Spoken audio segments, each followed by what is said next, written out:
Good morning everyone.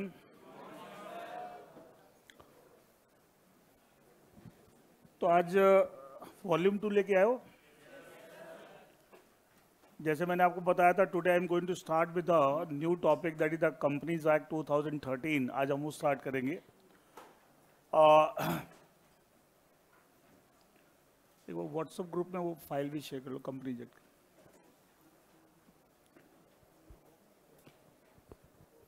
So this particular topic, Companies Act 2013,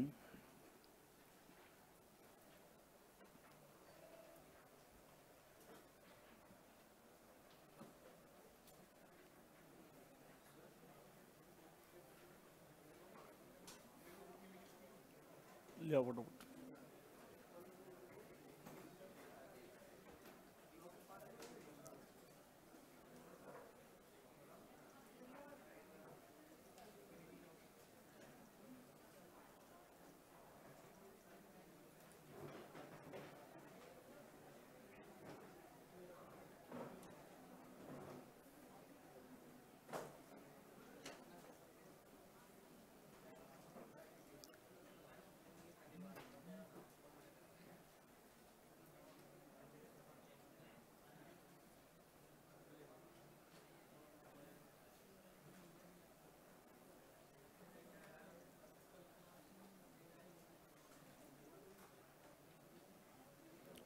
दो file हो, दो folder हो।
पेज नंबर 129 में ये टॉपिक आपको स्टार्ट हो रहा है, companies act 2013, page number 129।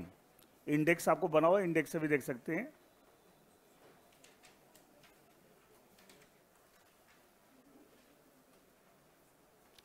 Page number 129।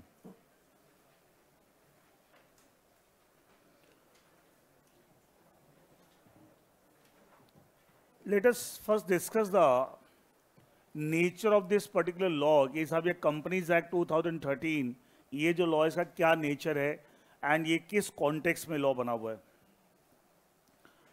और आप देख रहे हैं जब ये टॉपिक स्टार्ट हो रहा है तो मैंने सबसे पहले आपको एक टॉपिक दे रखा है, बेसिक कंसेप्ट्स। अच्छा, एक मैंने बताया था हम हमेशा एक डेट डालेंगे ऊपर। आज का डेट है 16। ये रोज रोज बताने की जरूरत नहीं है, एक बार समझा दिया था, पैटर्न फॉलो करना है। 16 अप्रैल 2024। रजिस्टर पर भी एक नए पेज पे टॉपिक का नाम कंपनीज एक्ट 2013, डेट डालेंगे और पेज नंबर 129 जो आपका यहाँ से स्टार्ट हो रहा है। टॉपिक का नाम, टॉपिक में कौन से पेज से स्टार्ट करें, पेज नंबर 129, डेट रजिस्टर। एक पैटर्न मैंने बताया, बार बार, एक बार, दो बार, तीन बार बता दो, लेकिन बार बार ये अपने आप फॉलो करना है, ये सब हर क्लास में। ठीक है, तो सबसे पहले हम कुछ कंपनी लॉ, जब कंपनीज एक्ट बोलते हैं तो उससे कुछ बेसिक कंसेप्ट सबसे पहले डिस्कस करेंगे। देखिए,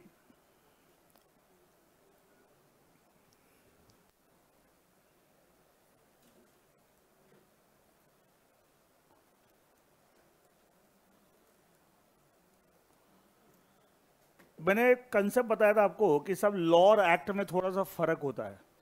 law is a wider concept than the act, बताया था ना। लॉ के अंदर एक्ट कवर होता है रूल्स रेगुलेशन डिसाइडेड केसेस, ये सारी चीज मिलके क्या बनता है, लॉ बनता है। लेकिन सबसे important part of the law क्या होता है, एक्ट होता है। सबसे important part of the law क्या होता है, act.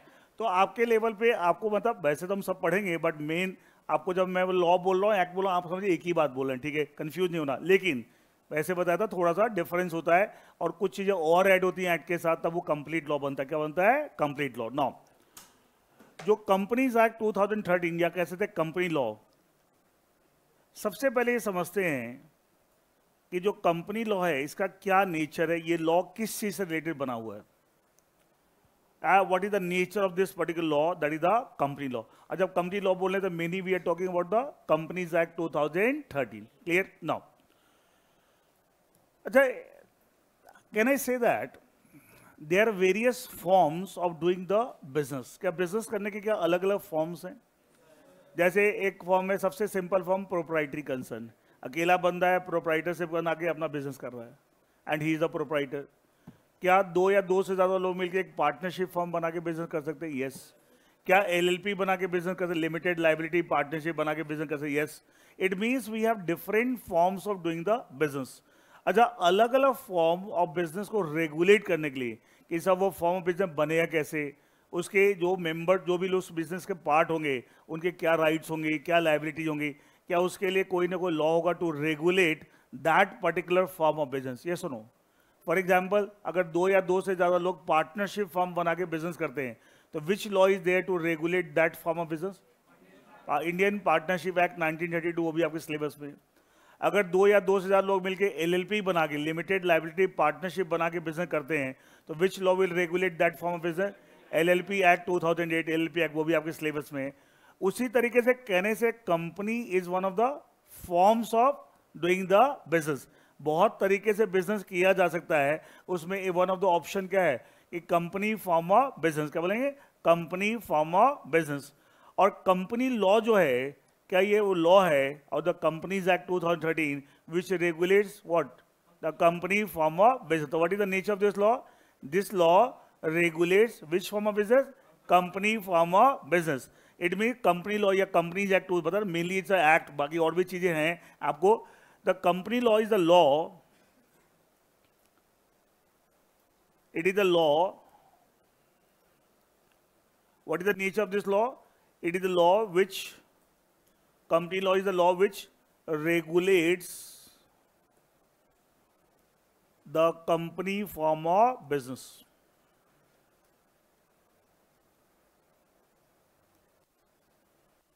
Which regulates the company form of business.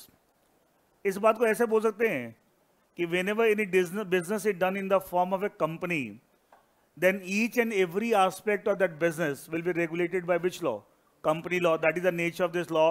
ये किस कॉन्टेक्स्ट में लॉ अप्लाई होता है, अगर दो या दो से ज्यादा लोग मिलके अगर एक कंपनी फॉर्म में बिजनेस कर रहे हैं तो this law will apply on that particular form of business. या उस बिजनेस के हर पहलू को, हर एस्पेक्ट को कौन सा लॉ रेगुलेट करेगा, it is the company law. That is the nature of this law. This law regulates which form of business, company form of business. Is it clear, that is the nature of this law. Now जब मैंने इस law के बारे में लिखा है, हमने लिखा this law, company law is the law which regulates the company form of business. अच्छा, जो बिजनेस होते हैं क्या वो गुड्स के हो सकते हैं, क्या सर्विसेज के हो सकते हैं, यस और no. It can be of goods, it can be of services. अच्छा, गुड्स में भी क्या वैरायटी ऑफ गुड्स हो सकते हैं, यस और नो। और सर्विसेज में भी क्या वैरायटी ऑफ सर्विसेज, यस और नो। जैसे मैं एग्जांपल आपको देता हूं, मारुति का नाम सुना है। अच्छा, मारुति क्या गुड्स बनाती है, सर्विसेज बिजनेस में, गुड्स में कार बनाती है, automobile, that is the car manufacturing company. Goods company form में काम कर रहे हैं, क्या काम कर रहे हैं, कंपनी फॉर्म में। तो मैं एक नाम यहां लिख रहा हूं, Maruti. Goods, it is into business of goods, ठीक है। गुड्स और सर्विस है, goods, and which goods, automobile.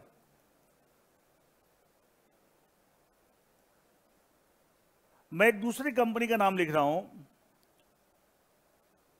आपने सुना होगा हिंदुस्तान यूनिलीवर लिमिटेड, सुना है। पहले इसका नाम हिंदुस्तान लीवर हुआ करता था, now the name has been change, now called it Hindustan Unilever Limited, पहले इसका नाम क्या था? Hindustan Lever Limited. कहीं वो सुने आप कंफ्यूज हो जाए कि सर ने ये नाम बताया, पहले ये नाम था but the name was change and now the name of the company Hindustan Unilever limited. क्या ये भी आपको बहुत तरह के गुड्स बनाती है?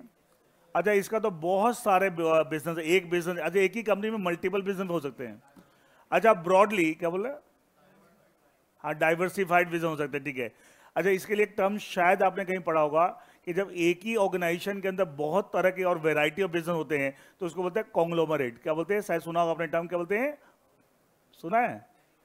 देखिए, एक टर्म बोलते हैं जहां पे एक ही ऑर्गेनाइजेशन के अंदर बहुत अलग अलग तरह के बिजनेस हो रहे हैं, ऐसे ऑर्गेनाइजेशन को बोलते हैं कॉन्ग्लोमरेट। तो HUL एक कॉन्ग्लोमरेट है, CONGLOMERAT, कॉन्ग्लोमरेट। तो कई बार अखबारों में देखा हुआ आएगा कि ऑर्गेनाइजेशन या कॉन्ग्लोमरेट, इसका मतलब क्या है? It is not doing one business, doing a variety of business under the same company. तो ऐसे ऑर्गेनाइजेशन क्या होते हैं? Conglomerate, CONGLOMERATE, conglomerate. Hindustan Unilever वैसे तो बहुत सारे बिजनेस में है, लेकिन ब्रॉडली हम कह सकते हैं, एक टर्म सुना FMCG, fast moving consumer good, सुना तो होगा, ठीक है। कि रोजमर्रा की जिंदगी में जो सामान हम यूज करते हैं वो सब क्या है? FMCG है। Like you can say different kind, like toothpaste, brush, ठीक है, various kind of eatable items, ठीक है, ये सब क्या है? फास्ट मूविंग कंज्यूमर गुड्स है। तो ये broadly fast moving consumer goods business में है। कौन से बिजनेस में है? FMCG, fast moving consumer goods. क्योंकि इनका रोटेशन, अब देखो ना, कभी किराने की दुकान है, कोई डिपार्टमेंट स्टोर है, देखना कोई ना कोई कस्टमर मिलेगा, चलता ही रहता है। क्यों? वो ऐसा सामान बेचता है जिसको रोजमर्रा पे हर बंदे को चाहिए, है ना? ये सुनो, तो लेकिन कपड़े क्या FMCG में आते हैं? नहीं। क्या हम कपड़े रोज खरीदते हैं? लेकिन खाने पीने की चीजें क्या हमें डेली बेसिस पे चाहिए? क्या होता है? ऐसे जो सामान है ना, ये कहते हैं, आप जो कोई एक डिपार्टमेंटल स्टोर में चले जाओ, जितना सामान है सब FMCG है, सब क्या है? और उसमें बहुत सारे टाइप ऑफ गुड्स आपको कौन बनाता है? हिंदुस्तान यूनिलीवर। तो यूनिलीवर, हिंदुस्तान यूनिलीवर जो है, क्या ये एक कंपनी फॉर्म में बिजनेस कर रहे हैं? गुड्स का, सर्विसेज का? गुड्स का। अच्छा, इसका गुड्स और मारुति गुड्स का सेम है, डिफरेंट है? डिफरेंट है, लेकिन एक बात कॉमन दोनों में क्या है? दोनों कंपनी फॉर्म में बिजनेस कर रहे हैं। तो क्या दोनों पे ही कंपनी लॉ लगता होगा? यस और नो? क्या मारुति पे भी लगता है as well as the Hindustan Unilever पे, HUL पे भी लगता है? Why? Because both are doing the business in the form of a company. Maybe इनका गुड्स का अलग अलग वेराइटी और ऐसे 50 तरह गुड्स हो सकते हैं। यस और नो? अब हम बात करते हैं सर्विसेज की। It hour services. अच्छा, मैं एक नाम लिखता हूं, इन्फोसिस टेक्नोलॉजी लिमिटेड, नाम सुना होगा सबने? अच्छा, क्या ये गुड्स बिजनेस में? Services, IT services, information technology service इस बिजनेस के अंदर है। इसका it into the IT services, किसमें? What is the nature business? IT services, goods और सर्विसेज, सर्विसेज। क्लियर है? मैं एक नाम और लिखता हूं, ICICI बैंक लिमिटेड, नाम सुना होगा? नाम सुना होगा? अच्छा, इनटू द गुड्स बिजनेस और सर्विसेज, सर्विस, सर्विस है banking service, banking services, banking services. अच्छा, इसका तो इन्फोसिस और ICICI बैंक इन दोनों ही सर्विस में है, लेकिन क्या इनका नेचर ऑफ बिजनेस सेम है, डिफरेंट है? डिफरेंट है। एक IT सर्विसेज में और एक बैंकिंग सर्विसेज में अलग अलग है, लेकिन दोनों में कॉमन बात क्या है?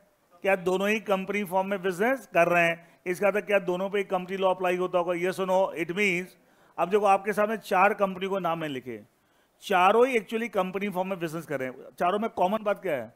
The what is the form of doing the business? Company form. उसमें से 2 गुड्स की हैं, 2 सर्विसेज की। अब गुड्स में भी दोनों अलग अलग गुड्स में है, सर्विसेज में भी दोनों अलग अलग सर्विसेज में। हमें इन सबसे कोई फर्क नहीं पड़ता, हमें एक बात कॉमन सब में क्या, चारों कंपनी में कॉमन बात क्या है? All are doing the business in the form of a company. ये इंपॉर्टेंट बात है। बाकी आप बिजनेस गुड्स का कर रहे हैं, सर्विसेज कर रहे हैं, गुड्स में any kind of goods, service any, उससे कोई फर्क नहीं पड़ता। इंपॉर्टेंट बात क्या है? हम क्या किस फॉर्म में बिजनेस कर रहे हैं? कंपनी फॉर्म में। तो हमेशा कौन सा लॉ अप्लाई होगा? Company law, that is companies act 2013। That is the nature of this law कि whenever we talk about any business which is being done in the form of a company, किस form में हो रहा है? Company form में। तो एक बात बहुत श्योर है एंड दिमाग में अच्छे से बिठा लेना है कि साहब कंपनी लॉ डेफिनेटली अप्लाई होगा, and that is the nature of this law. Company law, that is companies act 2013, mainly companies act 2013, it regulates which form of business, company form of business. चाहे business goods का हो चाहे services का. Goods में any kind of goods, services में any. खाली आप ये देखिए कंपनी फॉर्म में बिजनेस हो रहा है तो definitely this law will apply, and this law is the nature. What is the nature of this law? It regulates और it applies on which form of business, company form of business. अगर एक company form में हम business करते हैं, चाहे goods का चाहे सर्विसेज का, कोई भी गुड्स कोई भी सर्विसेज, तो क्या उसे एक एक पहलू किस लॉ के अकॉर्डिंग ही चलेंगे? कंपनी लॉ के हिसाब. जैसे वो कंपनी बनेगी कैसे, how to form a company, कहाँ लिखा होगा? कंपनी लॉ में. कंपनी बनने के बाद मेंबर्स के क्या राइट्स होंगे, कम से कम कितने मेंबर चाहिए, ज़्यादा से ज़्यादा कितने मेंबर हो सकते हैं, डायरेक्टर्स के राइट्स, डायरेक्टर्स की meeting called board meeting, members की meeting called general meeting, company के बुक्स ऑफ अकाउंट्स, कंपनी को कल के दिन बंद करना, उसकी वाइंडिंग अप, ये सारी बातें कहाँ लिखी होगी? कहाँ लिखी है? कंपनी लॉ में. ना each and every aspect whenever any business is done in the form of a company, it will be regulated by which law? Company law, that is the Companies Act 2013. समझ आया या नहीं आया? पहले बात समझ में आया कि साहब ये किसका नेचर क्या है इस लॉ का, ये किस कॉन्टेक्स्ट में. क्या होता है, बच्चा पूरा टॉपिक पढ़ जाता है, उसको ये नहीं पता होता ये लगाते कहाँ हैं, ये किसके लिए बना है. आपको लॉ मेकर्स ने लेजिस्लेचर ने लॉ किस कॉन्टेक्स्ट में बना है. लॉ की बात करें तो अल्टीमेटली बनाने वाला कौन है? लेजिस्लेचर. अब तो बात समझ में आ रही है ना, ठीक है, कौन बनाने वाला है? लेजिस्लेचर. Is that clear? अच्छा, एक बात इसमें मैं और ऐड करूं, ध्यान सुनिएगा. और एक चीज मैं कंपनी लॉ के बारे में बताता हूं. आपने शायद क्या मतलब है, आपका बिजनेस स्टडी में 11th में शायद थोड़ा सा पोर्शन कंपनी लॉ का भी था 11th में, ठीक है. एक मेरी हम्बल रिक्वेस्ट है कि आप जो भी आपने पढ़ा है और जो थोड़ा बहुत आपको याद है कंपनी लॉ, उसको घर पे आज जाके वॉश मशीन चलाना, सर उस पर दे देना और नल खोल देना और वॉश करके आना. क्योंकि वो बीच में कचर पचर करेंगे ना, सर हमने ये पढ़ा था, हमें ऐसे बताया गया था, हमें सब कचरा है वो. मैं क्लास में ज़्यादा बोलना नहीं चाहता. हिंदुस्तान के किसी स्कूल के मास्टर में दम नहीं, वो कंपनी लॉ ठीक से पढ़ा दे. मैं एक स्कूल की बात नहीं कर रहा हूँ, किसी मास्टर में दम नहीं, पूरे हिंदुस्तान के स्कूल के मास्टर में कंपनी लॉ पढ़ा दे. वो उसके बस की नहीं है. सिलेबस में होता तो है, लेकिन वो क्या पढ़ाते हैं, गटर पटर सब उल्टा पुल्टा पढ़ा देते हैं, ठीक है. तो क्या, तो गलत चीज़ें सही चीज़ समझने में बड़ी दिक्कत करती है. अब क्या होगा, मैं चीज़ बता रहा हूँ, ठीक है, और मैं कंपनी लॉ नहीं खाली फाउंडेशन में फाइनल तक भी पढ़ाता हूँ, ठीक है. तो ये मतलब ना कि ये तो बहुत छोटा होता है ट्रेलर आपके यहाँ, ठीक है. तो एक्चुअली बात एकदम क्या सही कंसेप्ट बताएंगे तो क्या होता है, गलत चीज़ें सुन रखी है, वो सही कंसेप्ट को समझने में बड़ी दिक्कत करती है. वो माइंड एक्सेप्ट नहीं करता उसको. ह्यूमन साइकोलॉजी कैसे काम करती है, हमने पहले जो सुन रखा है, समझ रखा है, और कोई उससे डिफरेंट बात सामने आती है जो उसे क्लैश कर रही है, तो हमारा ह्यूमन नेचर क्या है, ह्यूमन माइंड क्या है, उसे नो करना शुरू करता है, एक्सेप्ट ही नहीं करता. तो आपको प्रॉब्लम क्रिएट करेगा. आप इसलिए एक बात का रूल बना लो कि जो डिफरेंट बात आपको लगे, पहले जो बात सही है दिमाग में सोच लेना पहले कि वो मैंने पहले गलत समझ रखा था, या पहले के बारे में सोचना ही मैं जीरो लेवल से पढ़ा रहा हूँ, मैं इस एजम्पशन में पढ़ा ही नहीं रहा कि आपको पहले से कुछ आता है. वो आता है तो जिसको नहीं आता उसके वो मेरे लिए बेटर है, और जिसको आता है ना वो बीच में अपने आप चौधरी बनेगा. सर हमारे स्कूल वाले सर ने ऐसे बताया था, ठीक है रहने दे,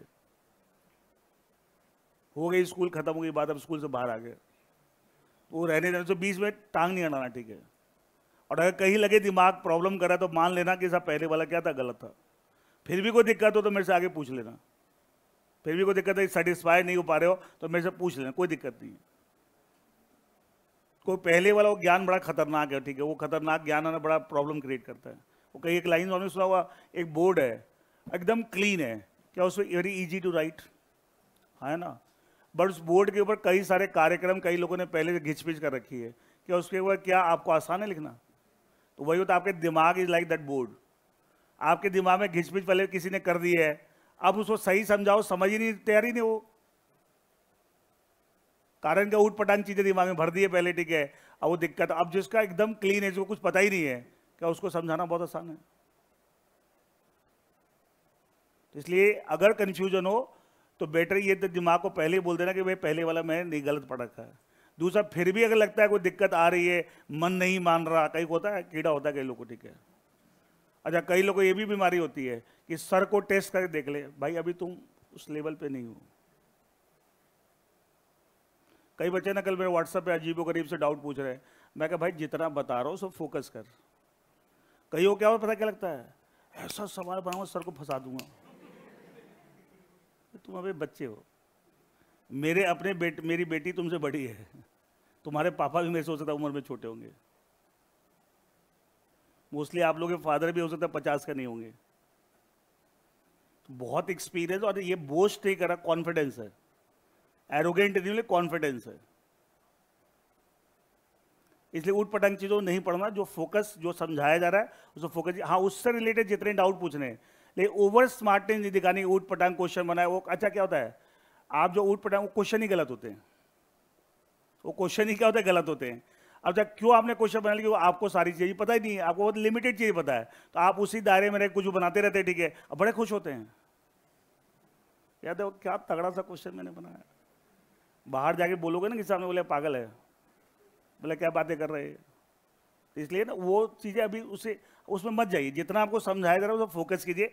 फिर भी कोई इशू है, most welcome to ask the doubts, लेकिन खचर पचर नहीं करें, जिद नहीं करना कि साहब मैंने 12th में पढ़ा था, 11th में पढ़ा था, वो जिद नहीं करना है, ठीक है। और मैं ऐसे नहीं बोल रहा हूँ किसी हिंदुस्तान का मास्टर को बुला ले जो कंपनी लो पढ़ाता, ये छोड़ो, दिल्ली यूनिवर्सिटी के अंदर जो बीकॉम में जो कंपनी लो पढ़ाते, वो लेक्चरों को बुला लो, स्कूल तो छोड़ ही दो तुम तो। एक बार मैं एक क्लास में पढ़ा रहा था, अचानक हम दो यंग से, मतलब यंग का मतलब क्या है कि एज ए इनकम, जो दिल्ली यूनिवर्सिटी के अंदर नॉर्मली जो लेक्चरर होते हैं उनके हिसाब से वो यंग थे, बट बच्चों के हिसाब से जो क्लास में बच्चे बैठते हैं उनके हिसाब से थोड़े एज ज़्यादा थी, मतलब दोनों तरफ से आप देखो कंपैरेटिवली 27, 28, 30 साल के आसपास के होंगे, ठीक है। मेरी क्लास में बैठे थे, क्लास के बाद आके बोले सर हम दिल्ली यूनिवर्सिटी के लेक्चर रिसेंटली अपॉइंट हुए। मैं कहा आप मेरी क्लास में क्या कर रहे हैं?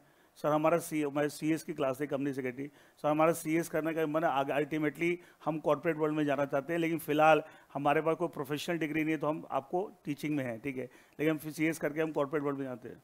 तो इसलिए ये नहीं कि मैं ऐसे हवाबाजी कर रहा हूँ, ठीक है, ये जो फालतू चीज़ में नहीं पढ़ना, सही कंसेप्ट समझना है तो, और कन्फ्यूजन में रहना जिंदगी भर तो एक अलग बात है। अच्छा आप 4-5 ही क्लास हमारी, आज 6ठी क्लास है। पहली क्लास में तो मैंने सिलेबस डिस्कस किया था, 4 क्लास में ये तो फीलिंग आई कि साहब एक समझ आई कि लॉ बनता कैसे, एग्जीक्यूट कैसे होता है, समझ आई ना। नहीं इसके पहले हम इतने सालों से पढ़ रहे थे, क्या कोई समझ थी? तो एकदम मैं क्लैरिटी से चीज़ बताऊंगा, एकदम कन्फ्यूजन नहीं, लेकिन पहले के कन्फ्यूजन बीच में डालोगे तो आप हमेशा कन्फ्यूज होगे। वो सब बकवास है, स्कूल लेवल पे क्या होता है मुझे पता है, और बड़े अच्छे पता है। बहुत सारे स्कूलों के प्रिंसिपल के साथ हमारी मीटिंग होती है, तो ये मत समझना कि सब अंदर की कहानी सब पता है क्या होता है। देखिए ये in this case what I was saying that कि ओवरऑल आप देखो, कोई भी कंपनी हो, कंपनी फॉर्म में अगर बिजनेस हो रहा है तो दिमाग में एक बात अच्छे से बिठा लेना कि सब कंपनी लॉ लगेगा ही लगेगा। मैं एक पॉइंट आपको डिस्कस करना था। अब जो ICICI बैंक लिमिटेड है, क्या ये बैंकिंग बिजनेस में है ना? अच्छा बैंकिंग बिजनेस में है तो क्या इसमें बैंकिंग लॉज भी लगते होंगे? अरे हाँ यार ना यार, जोर से बोला करो, ठीक है। इस उम्र में इतनी ढीली आवाज, आप तो माता रानी की पूजा करके आए हो, अष्टमी है। माता रानी क्या किसी गॉडेज है, गॉडेज ऑफ पावर, ढीले ढीले से इस उम्र में ढीले यार, 18 साल की उम्र में इतनी ढीले। एक्चुअली दो ICICI bank into the banking business. अच्छा बैंकिंग बिजनेस है तो क्या बैंकिंग लॉज भी लगेंगे? तो कई बच्चे तुरंत कंफ्यूज आते हैं, सर आप बोल रहे हो कंपनी लॉ लगेगा, सर ये सब बैंकिंग लॉ भी लगेगा। एकदम लगेगा, मैं क्या मना किया? मैंने तो खाली कंपनी लॉ की बात करी है कि कंपनी लॉ लगेगा, मैंने ये मना किया कि और लॉ नहीं लगेंगे। Did I say that? क्या मैंने ऐसा कहा कि साहब कंपनी लॉ लगेगा और कोई लॉ नहीं लगेगा, ये बोला मैंने? तो ये अपने आप बच्चे क्या एक्चुअली क्या समझने का तरीका बिगड़ा हुआ है, दिमाग में क्या नोशंस बैठे हुए हैं, ये लग रहा है दूसरा नहीं लगेगा, ऐसा नहीं है। एक ही सिचुएशन में एक बार 10-10 लॉ भी लगते हैं, 2 क्या 10 भी लगते हैं, 20 भी लगते हैं। एक तो नोशन ये गलत निकाल देना दिमाग से कि साहब ये लग रहा है तो वो नहीं लगेगा, वो लग रहा है तो वो नहीं, ऐसा नहीं है। मैंने तो खाली कंपनी लॉ की बात की, कंपनी फॉर्म ऑफ बिजनेस है तो कंपनी लॉ डेफिनेटली लगेगा। अच्छा इसके ऊपर जो बैंकिंग लॉ अगर हम लगा रहे हैं, लगेगा, वो भी डेफिनेटली लगेगा। इज इट बिकॉज, ध्यान सुनिएगा, इज इट बिकॉज कि एक कंपनी फॉर्म में, या it is because the nature of business banking business? Form के हिसाब से कम आपको बैंकिंग लॉ लगा या नेचर ऑफ बिजनेस का? तो क्या दोनों बातें अलग अलग है? तो कंपनी लॉ की एप्लीकेबिलिटी क्या नेचर के आधार पे है, फॉर्म के आधार पे है? कब फॉर्म के आधार पे है, और बैंकिंग लॉ की एप्लीकेबिलिटी नेचर ऑफ बिजनेस के आधार पे। मैं एक और एग्जांपल आपको देता हूं, you will get more clarity.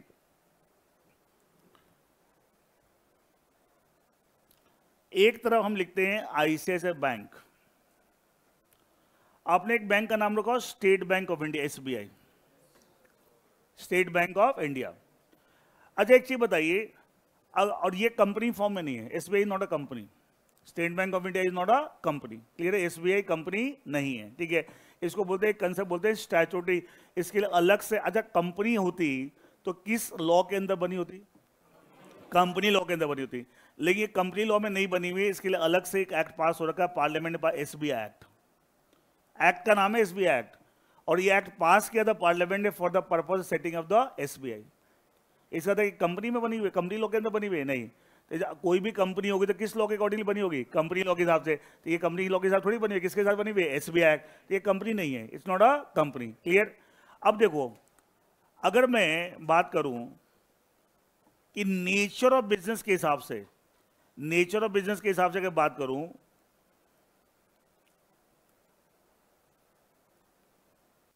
क्या इसका भी बैंकिंग बिजनेस है और इसका भी बैंकिंग बिजनेस? ये सुनो, नेचर बिजनेस दोनों का बैंकिंग है, ये सो दोनों ही बैंक है, हाँ है ना? तो क्या आपको दोनों पे बैंकिंग लॉ लगेगा? इस पे भी लगेगा, इस पे बीएलई बैंकिंग लॉ, ये सुनो। लेकिन अगर मैं फॉर्म ऑफ बिजनेस की बात करूं, अगर मैं I talk about the form of business, तो क्या आईसीआईसीआई बैंक कंपनी फॉर्म है? ये कंपनी फॉर्म है और ये कंपनी फॉर्म नहीं है, क्लियर? बताना, एसबीआई एक्ट के अंदर बनी हुई है, कंपनी लॉ के अंदर नहीं बनी हुई है। इसको ऐसी बॉडी को बोलते हैं स्टैट्यूटरी बॉडी। क्या बोलते हैं? Statutory body. कई लोग इसको स्टैट्यूटरी कंपनी ही बोलते हैं, बट खाली कंपनी नहीं बोलना, कंपनी लॉ वाली कंपनी नहीं है। अब देखिए, ये कंपनी फॉर्म में नहीं, सीएफ मतलब कंपनी फॉर्म में नहीं है, मैंने क्रॉस लगा दिया, देखो समझ रहे हो मेरी भाषा, समझ में आ रहा है? अब मुझे बताइए, क्या आईसीआईसीआई बैंक के ऊपर कंपनी लॉ लगेगा? है ना? लेकिन क्या एसबीआई पे कंपनी लॉ लगेगा? नहीं लगेगा। तो फर्क समझना, लॉ किस लिए लगा रहे हैं, बच्चे रट लेते हैं, सर इस पर कंपनी लॉ रहा तो फिर बैंकिंग लॉ का क्या होगा? पागल, कैसी बातें करते हो? एक फॉर्म की बात हो रही है और एक नेचर की बात हो रही है, क्या दोनों फर्क है? ये सुनो, अच्छा आईसीआईसीआई बैंक के दोनों लग गए, क्यों? तो नेचर ऑफ बिजनेस बैंकिंग, इसलिए बैंकिंग लॉ लग गया, और form of business company form, इसलिए कंपनी लॉ लग गया। ये सुनो, एसबीआई पे बैंकिंग लॉ लगा बिकॉज नेचर ऑफ बिजनेस उसका भी बैंकिंग है, लेकिन कंपनी लॉ नहीं लगा, क्यों? Form of business company form नहीं है। अब बताए, कंपनी लॉ की एप्लीकेबिलिटी क्या नेचर ऑफ बिजनेस के आधार पे होती है, फॉर्म ऑफ बिजनेस? फॉर्म, मैंने पहले स्टार्टिंग के लिखा, company law is the law which regulates the company form of business. इसका कंपनी लॉ की एप्लीकेबिलिटी नेचर ऑफ बिजनेस के आधार पे नहीं। मैंने तो क्या बोला, बिजनेस किसी भी चीज का हो, एनी गुड्स एनी सर्विसेज, मैंने नेचर ऑफ बिजनेस की बात ही नहीं की। मैंने क्या बोला, कोई भी तरह का बिजनेस हो, एक गुड्स का हो, सर्विसेज का, गुड्स में any kind of goods any, इसका तो मैं नेचर ऑफ बिजनेस की बात ही नहीं कर रहा। कोई भी बिजनेस हो, अगर कंपनी फॉर्म में हो रहा है, कंपनी लॉ विल अप्लाई। लेकिन बैंकिंग लॉ क्या आपको फॉर्म ऑफ बिजनेस के आधार पर हो रहा है या नेचर ऑफ बिजनेस? नेचर, तो अलग अलग बेस है ना, इसको एनालाइज करना पड़ता, तब जाके समझ में आते एग्जैक्टली क्या बात हो रही है। और आईसीआईसीआई बैंक पे दोनों लग रहे हैं, why? Because actually form of business company form है और नेचर ऑफ बिजनेस क्या है? बैंकिंग है। समझ आया या नहीं आया? पक्का? Is that clear? Is that okay? इसलिए कंफ्यूज नहीं होना है, कंफ्यूज नहीं होना है। आपने एक ऑर्गेनाइजेशन का नाम सुना, आईसीआईसीआई प्रूडेंशियल? आई सुना तो होगा बेटा। एक चीज बताऊं मैं आपको, आप 12th करके आ तो गए हो, लेकिन ऐसा लगता नहीं कि आपने 12वीं तक की वो पढ़ाई की है। मैं एकदम फ्रैंकली बोला, मैं थोड़ा सा बोलने में ब्लंट हूँ, मैं बहुत स्ट्रिक्ट आदमी हूँ पढ़ाई के मामले में, करियर के मामले, और आपके साथ ही मैं अपने बच्चों के साथ, मेरा बेटा बेटी, मेरी वाइफ कहीं बोलती है आप बच्चों में बहुत स्ट्रिक्ट हो। मैं कहा भाई स्ट्रिक्टनेस बहुत जरूरी है लाइफ में, अगर कुछ करना है तो, और ऐसे पागलों की तरह घूमना है तो फिर तो कोई बात नहीं है। सबसे पूछो ना किसी बच्चे से, बेटा लाइफ में अच्छी लाइफ चाहिए, अच्छी लाइफस्टाइल, यस, अच्छा घर, अच्छी गाड़ी, ठीक है, अच्छा बॉयफ्रेंड, अच्छी गर्लफ्रेंड, हाँ हाँ सब कुछ चाहिए, ठीक है। मतलब कहने का मतलब सबको लाइफ में अच्छा चाहिए, बेटा मेहनत करना है नहीं, ऐसे मिल जाएगा। You have to slog. Life में अगर अच्छा चाहिए, शौक सबको है कि भाई अच्छे घर में रहे, फॉरेन ट्रिप पे जाएं, किसको शौक नहीं है? अच्छे अच्छे रेस्टोरेंट में जाए खाना खाएं, अच्छे अच्छे कपड़े पहने, ठीक है, फैंसी फैंसी मोबाइल रखें, सबको शौक है, लेकिन उसके लिए कुछ करना पड़ता है बेटा। बिना करे नहीं हो सकता, ये नहीं कि सब सबको, और इतना आसान है फिर सबको मिल जाता, उसके लिए जान लगानी पड़ती है। तो मैं थोड़ा सा इस मामले में स्ट्रिक्ट हूं, मैं एकदम मैं खुद बोलता हूं आपको कि भैया पढ़ना, पढ़ाई अगर करियर बनाना है तो you have to be sincere. तो थोड़ा दुनिया के बारे में जानिए। आप जो भी पढ़ लिख के कुछ भी करेंगे तो अल्टीमेटली आप इस दुनिया में जाके तो अपनी जगह बनाएंगे। ये सुनो, ऐसा नहीं कि मैं मंगल ग्रह पे चला जाऊंगा, मैं तो वहां जाके देखूंगा क्या करना है, मार्स पे जाके, ठीक है, मिशन मार्स। इसी दुनिया में जगह बनानी है ना, तो इस दुनिया में जगह बनाने के लिए क्या, पहले दुनिया को समझो कि दुनिया क्या है, क्या चीजें हो रही हैं। और बार बार बोलता बेटा अखबार पढ़ना शुरू कर दो, ठीक है, थोड़ा सा पढ़ना शुरू कर दो, नहीं तो बहुत परेशानी हो जाएगी। मैं बार बता रहा हूँ, ठीक है। पहली बार जब तो इंटरव्यू के लिए जाओगे ना, मैंने लोगों को देखा है इंटरव्यू के लिए जब जिंदगी में, अच्छा आज तक घर से कभी निकले नहीं, निकलते क्या है, वो दोस्तों के ग्रुप में रहते हैं, घर, अच्छा घर में किससे कंफर्ट, पेरेंट्स के कंफर्ट में, बाहर निकले दो चार अपने दोस्तों का ग्रुप बना रखा है, यहाँ कंफर्ट में, स्कूल में कंफर्ट में, सब कंफर्ट ही कंफर्ट है।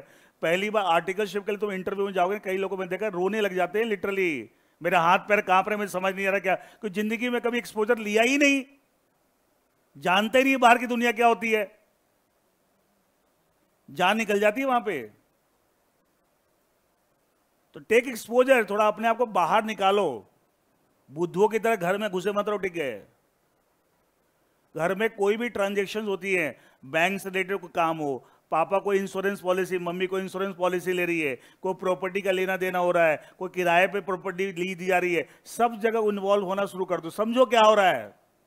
अब आप बच्चे नहीं है, you have joined a professional course, join कर लिया ना प्रोफेशनल कोर्स, इसलिए उस टाइप का माइंडसेट भी बनाओ, अपना दिमाग भी उस तरह का बनाओ, चीजों को समझो क्या हो रहा है, ठीक है। देखना धीरे धीरे आपकी सही ग्रोथ हुआ है, कॉन्फिडेंस बढ़ेगा। एक ऑर्गेनाइजेशन उसका नाम है आईसीआईसीआई प्रूडेंशियल, ये भी आईसीआईसीआई एक्चुअली एक कंसेप्ट, एक कंपनी होती है और एक ग्रुप होता है। ग्रुप और कंपनी में क्या फर्क होता है समझाता हूं। आपने सोचा टाटा ग्रुप, टाटा कोई कंपनी को बोला, टाटा कंपनी, टाटा कंपनी को यही नहीं, टाटा इज ए ग्रुप। उस ग्रुप के अंदर कितनी कंपनी है बताओ, Tata steel, Tata Motors, TCS, so many company जाती है, ठीक है, is in the same group. जैसे अच्छा देखिए, आप जैसे कई घर के बाहर देना, कहीं नेम प्लेट लिखी होती है, मल्होत्रास लिखा होता है, गुप्तास, अग्रवाल, ऐसा लिखा होता है। इसका मतलब क्या, अंदर घर में एक बंदा है, कई सारे हैं, तो उन सबका कॉमन क्या, एक कॉमन सरनेम है, कॉमन सरनेम है। ये सुनो, इसका मतलब क्या, वो एक ग्रुप हो गया ना, एक फैमिली हो गई।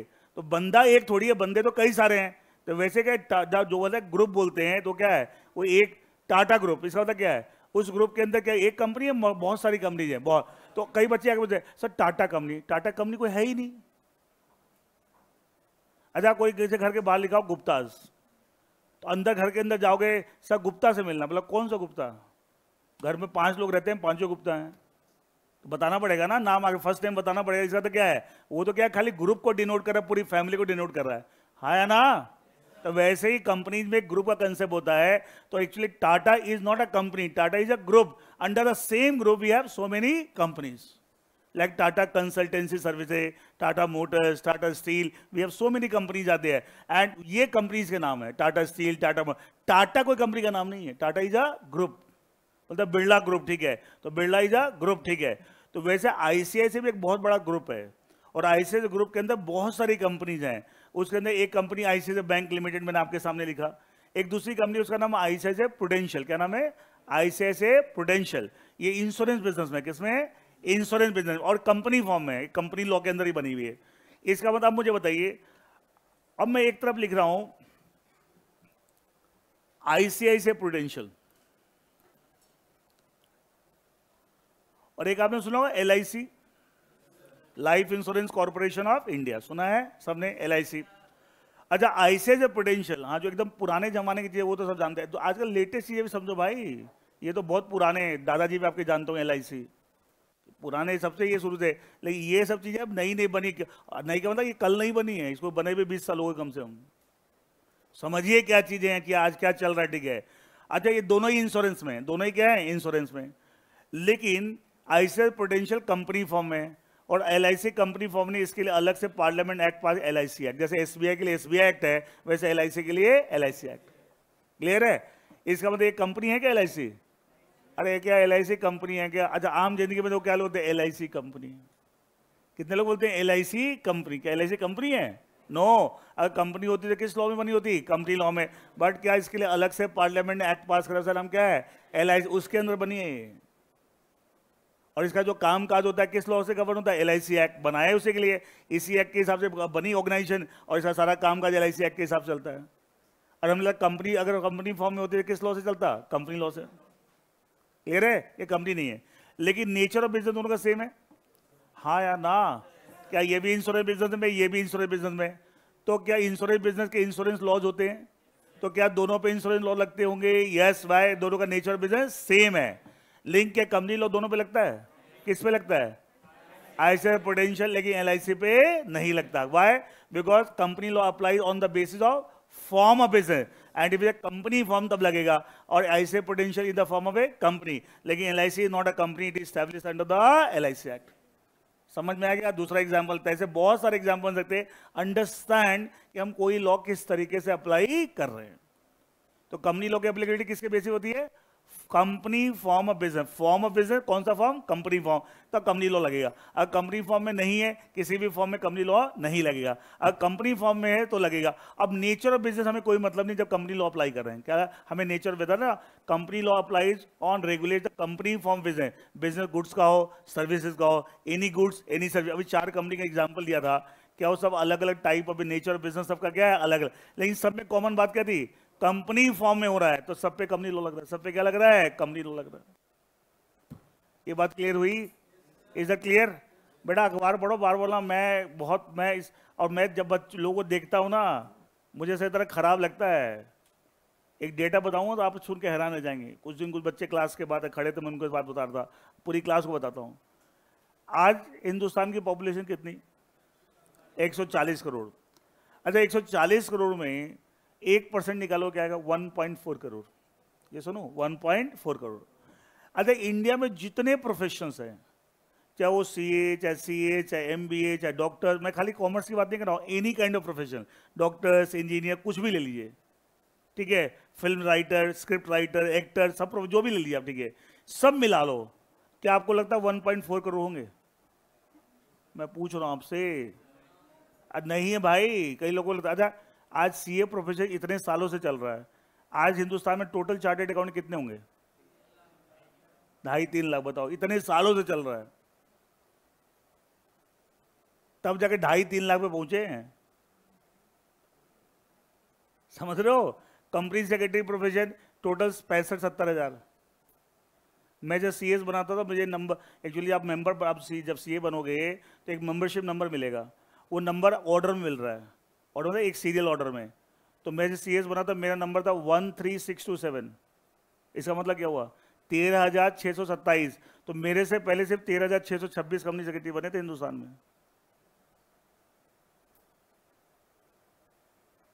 तो आप समझ, और अभी करीब 65-70 हजार के रेंज में चल रहा है, ठीक है। लेकिन कहने का मेरा मतलब है, अक्रॉस ऑल प्रोफेशन सबको मिला लो, सारे प्रोफेशन को, वो 1.4 करोड़ नहीं बनेगा। इसका मतलब क्या? इसका मतलब क्या? 1.4 करोड़ जो हम बोल रहे हैं, 1% ऑफ टोटल पॉपुलेशन, जो प्रोफेशन को मिला दो सारे प्रोफेशन के लोगों को, तब भी नहीं बनेगा। तो क्या वो 1%, अगर हम ले लें 1% भी है, तो क्या ये क्रीम ऑफ द नेशन है? हाँ या ना? भाई आप 1% में आ रहे हैं, 1% से भी कम में आ रहे हैं, ठीक है, एंड वो प्रोफेशनल है, क्या क्रीम ऑफ द नेशन है? क्रीम की हालत इतनी खराब हो गई जिसको कुछ पता ही नहीं है। खाली डिग्री, देखो मैं बात कर रहा हूं, एग्जाम पास कर लिए, डिग्री सब कुछ नहीं होता है। बिकम अ अवेयर पर्सन, समझदार व्यक्ति बनो। और आजकल प्रॉब्लम, बहुत बड़ी दिक्कत है, लोग डिग्रियां, किताबें रट रट के नंबर तो ले आते हैं, इनको आता कुछ नहीं, भेजे में गोबर भरा होता उनके। कोई बात कर लो, उनको कुछ समझ नहीं होती। इसलिए बहुत सारे लोग डिग्री लेके जाते हैं मार्केट में, उनको बोलते हैं किसको, किसने तुम्हें डिग्री दे, तुम्हें कुछ नहीं आता है, मुंह पे बोलते हैं। तो ये बात आपको ना फेस करना पड़े, जैसे डे 1 से मैं समझा रहा हूं कि थोड़ी अवेयरनेस बढ़ाओ, नहीं बढ़ाओगे तो आप बहुत तकलीफ में आ जाओगे। आपको एक इंसिडेंट शेयर करता हूं सीए से रिलेटेड। ही करीब 6-7 साल पहले की बात है, ज्यादा हो गया, 10 साल हो गए होंगे। बॉम्बे की लड़की थी, she got all India rank 1 in CA final में ऑल इंडिया रैंक 1 थी उसकी, लेकिन एक्सपोजर के नाम पे 0। और दूसरा आर्टिकलशिप होती है ना, सुना होगा, इंटर के बाद और फाइनल के एग्जाम देने से पहले आपकी आर्टिकलशिप है, वो आर्टिकलशिप भी डमी कर रखी थी। डमी समझते हो, खाली कागजों में दिखा रखा है कि मैंने आर्टिकलशिप गई नहीं, वो होता है किसी सेटिंग कर ली कहीं पे जाके, ठीक है, आपको और रिकॉर्ड सर्टिफिकेट मिल गया कि आर्टिकलशिप, लेकिन उससे कुछ किया नहीं। अच्छा, आर्टिकलशिप में भी एक्सपोजर मिलता है, आप दुनियादारी समझते हैं कैसे काम होता है क्या। अच्छा, वो तो खाली सीए काम समझ रहे हैं, एक जनरल भी तो समझना है। आप किसी पार्टी में खड़े हैं, कहीं आप ट्रैवल करें ट्रेन में, तो अच्छा कोई बंदा अगर बाय प्रोफेशन डॉक्टर है, तो वो क्या और लोगों के साथ ये बात करना शुरू करेगा कि मैं ना ऑपरेशन थिएटर के अंदर ऐसे सर्जरी करता हूँ, सामने वाले बोले मेरे क्या मतलब, क्या बात होती है वहाँ, जनरल बातें होती ना, about country economy, about country political system, about the election, about the world economy, यही बातें होती है ना। तो ये सब भी तो सीखना है। अब उस लड़की ने कुछ भी एक्सपोजर के नाम पे 0 थी, तो हुआ क्या कि किसी ऑर्गेनाइजेशन ने, क्योंकि all India rank 1 CA final बहुत बड़ी बात है, तो उसको एक अच्छी सी जॉब दे दी। लेकिन जब उसे काम कराना शुरू किया तो वो तो भाई दिल बटा सन्नाटा, समझ रहे हो ना, उसको कुछ आता ही नहीं है, एक्सपोजर के नाम पे 0। तो भाई साहब उस ऑर्गेनाइजेशन ने सीए इंस्टीट्यूट को कंप्लेंट लिखी थी कि भाई तुम्हारा रैंक 1 की ये हालत है, तो हम और लोग पे क्या सोचें, क्या should I make a complaint to the court. बस सीए इंस्टीट्यूट को डरा दिया था उस कंपनी ने, इससे आपका कोर्ट में कंप्लेंट डाले आपके अगेंस्ट कि आप कैसे प्रोफेशन चला रहे हैं। तो मैं हमेशा बोलता हूं कि भैया कौन क्या करेगा वो छोड़िए, क्या हम सब अपनी अपनी जिम्मेदारी ले सकते हैं? हाँ है ना, आप दूसरे की जिम्मेदारी छोड़िए, आप सीए इंस्टीट्यूट क्या कर रहा है छोड़िए, वो अपना काम कर रहा है, क्या आप अपनी जिम्मेदारी तो ले सकते हो कि मुझे अच्छा बनना है? हाँ या ना भाई, दूसरे की तो जिम्मेदारी छोड़ो ना आप, तो भैया अपनी जिम्मेदारी लो ना, मुझे अच्छा बनना है, बात खत्म। अच्छा, इससे ओवरऑल जितने भी लोग, हर प्रोफेशन के जो लोग हैं, अगर ये जिम्मेदारी उठा लें, क्या हर प्रोफेशन में 4 साल लग जाएंगे? Yes no? तो मैं इसे एक ही चीज कहता हूं भाई, आप ये मत सोचिए सीए इंस्टीट्यूट क्या करे, आप वो जो अपना कर रहे हैं उसकी अपनी अपनी सीमाएं हैं, ठीक है, बट सवाल था आप, क्योंकि क्या, अच्छा सीए कोर्स जो है, क्या लेकिन एमबीए कोर्स होता है अच्छी जगह की, या मेडिकल है, इंजीनियरिंग, क्या ये प्रॉपर एक कैंपस सिस्टम होता है, वहाँ लोग रहते हैं, सुना होगा, ठीक है, लिंक क्या, ये बेसिकली करस्पॉन्डेंस कोर्स है। भाई सीए कोर्स है, करस्पॉन्डेंस, आपको मटेरियल पकड़ा दिया सीए इंस्टीट्यूट एडमिशन, कोई कैंपस है जहाँ पे आप जाकर रेगुलर आपको एक्सपोजर हो रहा है, लेक्चर्स हो, कुछ हो रहा है क्या? नहीं, ये सब बेसिकली करस्पॉन्डेंस होता है, इसकी अपनी एक लिमिटेशन है। यू कैन नॉट एक्सपेक्ट कि आईआईएम अहमदाबाद में जो एक्सपोजर मिल रहा है वो यहाँ मिल जाए, पॉसिबल ही नहीं है। लेकिन आप अपनी जिम्मेदारी तो ले सकते हो कि मुझे बेटर बनना है, यही सिखाता हूँ, कुछ नहीं करता। नहीं सीखोगे तो मैं बार बार बहुत तकलीफ में आ जाओगे। वो क्या होता है, खाली घर और घर से यहाँ आए, यहाँ से घर चले गए, दोस्तों का घुमाए, दुनिया इतनी थोड़ी है। अच्छा एक स्टेज के बाद, ये 2-3 साल का गेम है, 4 साल का गेम है, उसका क्या बाहर की दुनिया में जाके अपना जगह बनाना पड़ेगा, अननोन लोगों से डील करना पड़ेगा। क्या दोस्तों को साथ में लाद के ले जाओगे कि साथ नौकरी दे दी तो हम सबको 2 इकट्ठे, हम तो 5 का ग्रुप है, भगा देगा बोला चल तू भी साफ। हाँ, कई लोगों को बड़ा भ्रम होता है हम दोस्तों के बीच में हमेशा, भैया ऐसा नहीं होता है, हो गई, कहां कहां लोग को जाके अपनी जगह बनानी पड़ती है। आप इंटरव्यू पैनल में जाओ, 4 बंदे बैठे, 5 बंदे बैठे, सारे अननोन फेसेस, जिंदगी में पहली बार देख रहे हैं, और धड़ाधड़ क्वेश्चन आ रहे हैं, तो आंसर देम, ठीक है, बोला ही नहीं आता, एक्सपोजर ही नहीं है, कुछ पता ही नहीं है दुनिया के बारे में, क्या तो बोलेंगे और क्या। देखो मैं डरा नहीं रहा और ना आपको डिस्करेज कर रहा हूं, खाली एक तो 2 चीजें डिस्करेज नहीं कर रहा हूं, I am making aware what is required, कि क्या अपेक्षा है आपसे, क्या आशा है, और अपने हिसाब। अच्छा, जब ये नहीं पता कि मेरे से लोग इंडस्ट्री में क्या आपको अपेक्षा है मेरे से, तो आप उस हिसाब से अपने ग्रूम ही नहीं करोगे। लेकिन जब ये पता कि सब सामने क्या एक्सपेक्टेशन है, तो उसी हिसाब से ग्रूमिंग होगी, तो क्या अल्टीमेटली आप ही को फायदा होगा ना, नहीं तो मिसमैच हो जाएगा। आप उस हिसाब से अपने ग्रूमिंग नहीं करोगे और वहाँ रिक्वायरमेंट कुछ और है, व्हाट विल हैपन, आपको बड़ी परेशानी हो जाएगी, तो नुकसान आप ही का है ना। पर मेरा क्या है, मैंने फाउंडेशन पढ़ा है, आपने एग्जाम पास कर लिया, आपने साहब आपने पढ़ा, नंबर बड़े अच्छे आए, खुश हो, ठीक है, बट सवाल जिंदगी यही नहीं थोड़ी रुकेगी, असली सक्सेस तो वहां देखनी है ना। तो मेरा पढ़ाने का तरीका है कि साहब यहां भी सक्सेस लीजिए तो शॉर्ट टर्म है एग्जाम पास करना, लॉन्ग टर्म क्या है, मैं अपनी जिंदगी में सफल हूं, और जिंदगी में सफल होने के सब तरीके हैं, घर में भी एक अच्छा इंसान बनूं, ठीक है। कई लोग देखोगे अपने प्रोफेशनल लाइफ में बहुत सक्सेसफुल होते हैं, बड़ा फेमस डॉक्टर है, बड़ा नाम है, बड़ा अच्छा सीए है, बड़ा अच्छा ये है वो है, ठीक है, घर में वो वहाँ माहियत आदमी है, सबके साथ लड़ता है, एरोगेंट इतना है सबको, अब वो घर में सबको बॉस बन के डिक्टेटर बन जाता है, वो भी नहीं बनना है, हर तरफ सक्सेसफुल होना है, अच्छा इंसान घर में भी बनना है, घर में भी आप सबके लिए क्या हो, आप care take, you should be loving towards everyone, ठीक है, you should take care of everyone, ठीक है, और प्रोफेशनली भी अच्छा बनना है। ये जिंदगी की रियल सक्सेस है कि मैं जहां जाऊं लोग मुझे पसंद और मेरे व्यवहार से खुश हो, मेरे कॉम्पिटेंस से खुश हो, तो क्या ये रियल सक्सेस है? ये सुनो। और ये कई लोगों को तुम देखो, बहुत लोग मैंने देखा है कि ज्यादा वो प्रोफेशनली सक्सेसफुल हो जाते हैं, बहुत फेमस डॉक्टर, वो उतना एरोगेंट हो जाता है। तुमने देखा कई बार डॉक्टर के पास जाते हो दिखाने के लिए, देना आपसे बात ही ढंग से नहीं करता, पेशेंट से क्या होता है, बदतमीजी से बात करता है, इसका मतलब क्या हुआ, सक्सेस क्या दिमाग में चढ़ गई है, यस और नो। अच्छा, हम नॉर्मली क्या होते हैं, ऐसे डॉक्टर को दिखाने के बाहर क्या बोल देते हैं, होगा सक्सेसफुल डॉक्टर, बदतमीज, बात करने की भी तमीज नहीं है, बोल देते हैं ना, मुंह पे नहीं बोलते, बोल देते हैं ना बात, तो गड़बड़ क्या हुई, क्या वो बंदा सही में सक्सेसफुल नहीं है मेरे हिसाब से।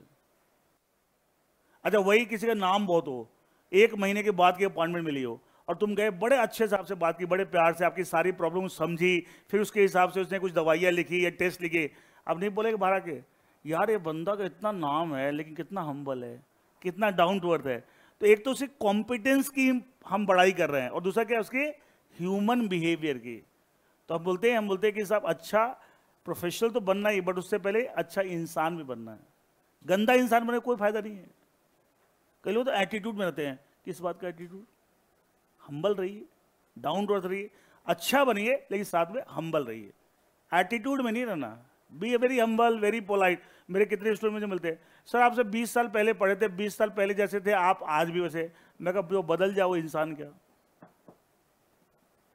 और आजकल दुनिया में क्या लोग पलटते कितनी जल्दी है, जरा सी सक्सेस आई हवा में उड़ने लगते हैं, जरा सा पैसा आया एटीट्यूड ही देखना कैसे के कैसे, फिर इंसान क्या हो तुम। तो लाइफ सक्सेस लीजिए अच्छी बात है, लेकिन एटीट्यूड नहीं डेवलप करना, एरोगेंट नहीं होना, अच्छा इंसान बनना है। लोगों के साथ मतलब प्यार बांटिए, लोगों की हेल्प कीजिए, ठीक है, अच्छा बिहेव तो देना आप। अच्छा, Sachin Tendulkar all time great cricketer, ये सुनो। अच्छा, कोहली ने कई सारे रिकॉर्ड्स को तोड़ दिए हैं और आगे तोड़ भी देगा, और वैसे उसका तो अभी करियर बचा हुआ है, तेंदुलकर साहब तो रिटायर हो गए, लेकिन आज भी रिस्पेक्ट किसकी ज्यादा है, बताओ किसकी रिस्पेक्ट ज्यादा है? क्यों, मुझे बताओ क्यों? Because he is so humble. कभी तेंदुलकर का स्टेटमेंट सुना जहां एरोगेंस दिखाता हो, इसा अपने आप को बहुत एरोगेंट? क्या कोहली कई बार एरोगेंट तरीके से बिहेव करता है? ये सुनो, अब तो धीरे धीरे उसकी भी उम्र जब बढ़ रही है ना, अब जब उसमें भी चेंज आ रहा है, पहले तो बहुत एरोगेंट था ये, अब देखा थोड़ा तो इसको भी समझ में आ रहा है कि सब ऐसे चलेगा नहीं, ठीक है।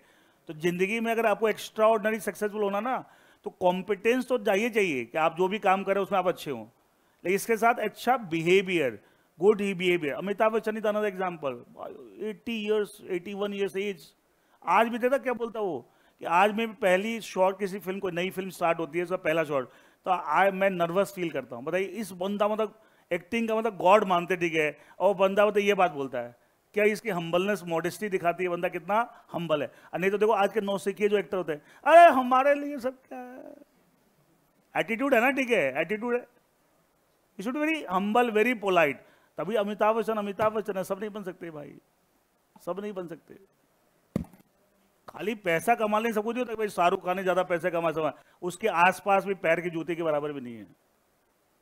वो ग्रेटनेस कहां से आई है? Not only because of competence, because is a good human being, very humble, very down to earth, ठीक है। एंड ये भी सीखना है।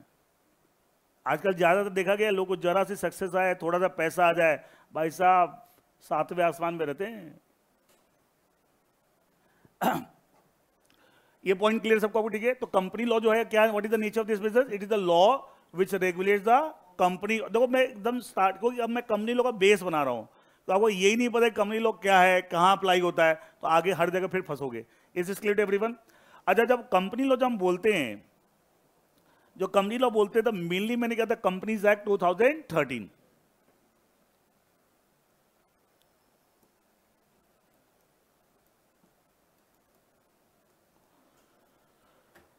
ये कंपनीज एक्ट 2013 ये यूनियनिस्ट मैटर बना हुआ है, one of the matters given in the union. तो किसने बनाया होगा? हाँ, अब समझ में आने लगा ना किसने बनाया होगा? पार्लियामेंट। लेजिस्लेचर में कौन सा लेजिस्लेचर? Parliament, central legislature. क्या इसकी applicability whole of India? Why? Because the law made by the parliament on one of the union list matter. That's why it applies on whole of India. क्या uniform law है, एक जैसा law for the whole country, same law for the whole country. Is that clear? इसका मतलब company के context में legislature कौन है? पार्लियामेंट। कौन है? लेजिस्लेचर में वैसे तो दो बॉडीज होती है, लेकिन कंपनी के कॉन्टेक्स्ट में who is the legislature? That is the parliament. Clear? Because union list matter बना हुआ है। अच्छा, जो कंपनीज एक्ट 2013 है, कंपनीज एक्ट 2013, इसका स्ट्रक्चर देखिए, इसके कंटेंट्स क्या है। This act is divided 29 chapters. How many chapters?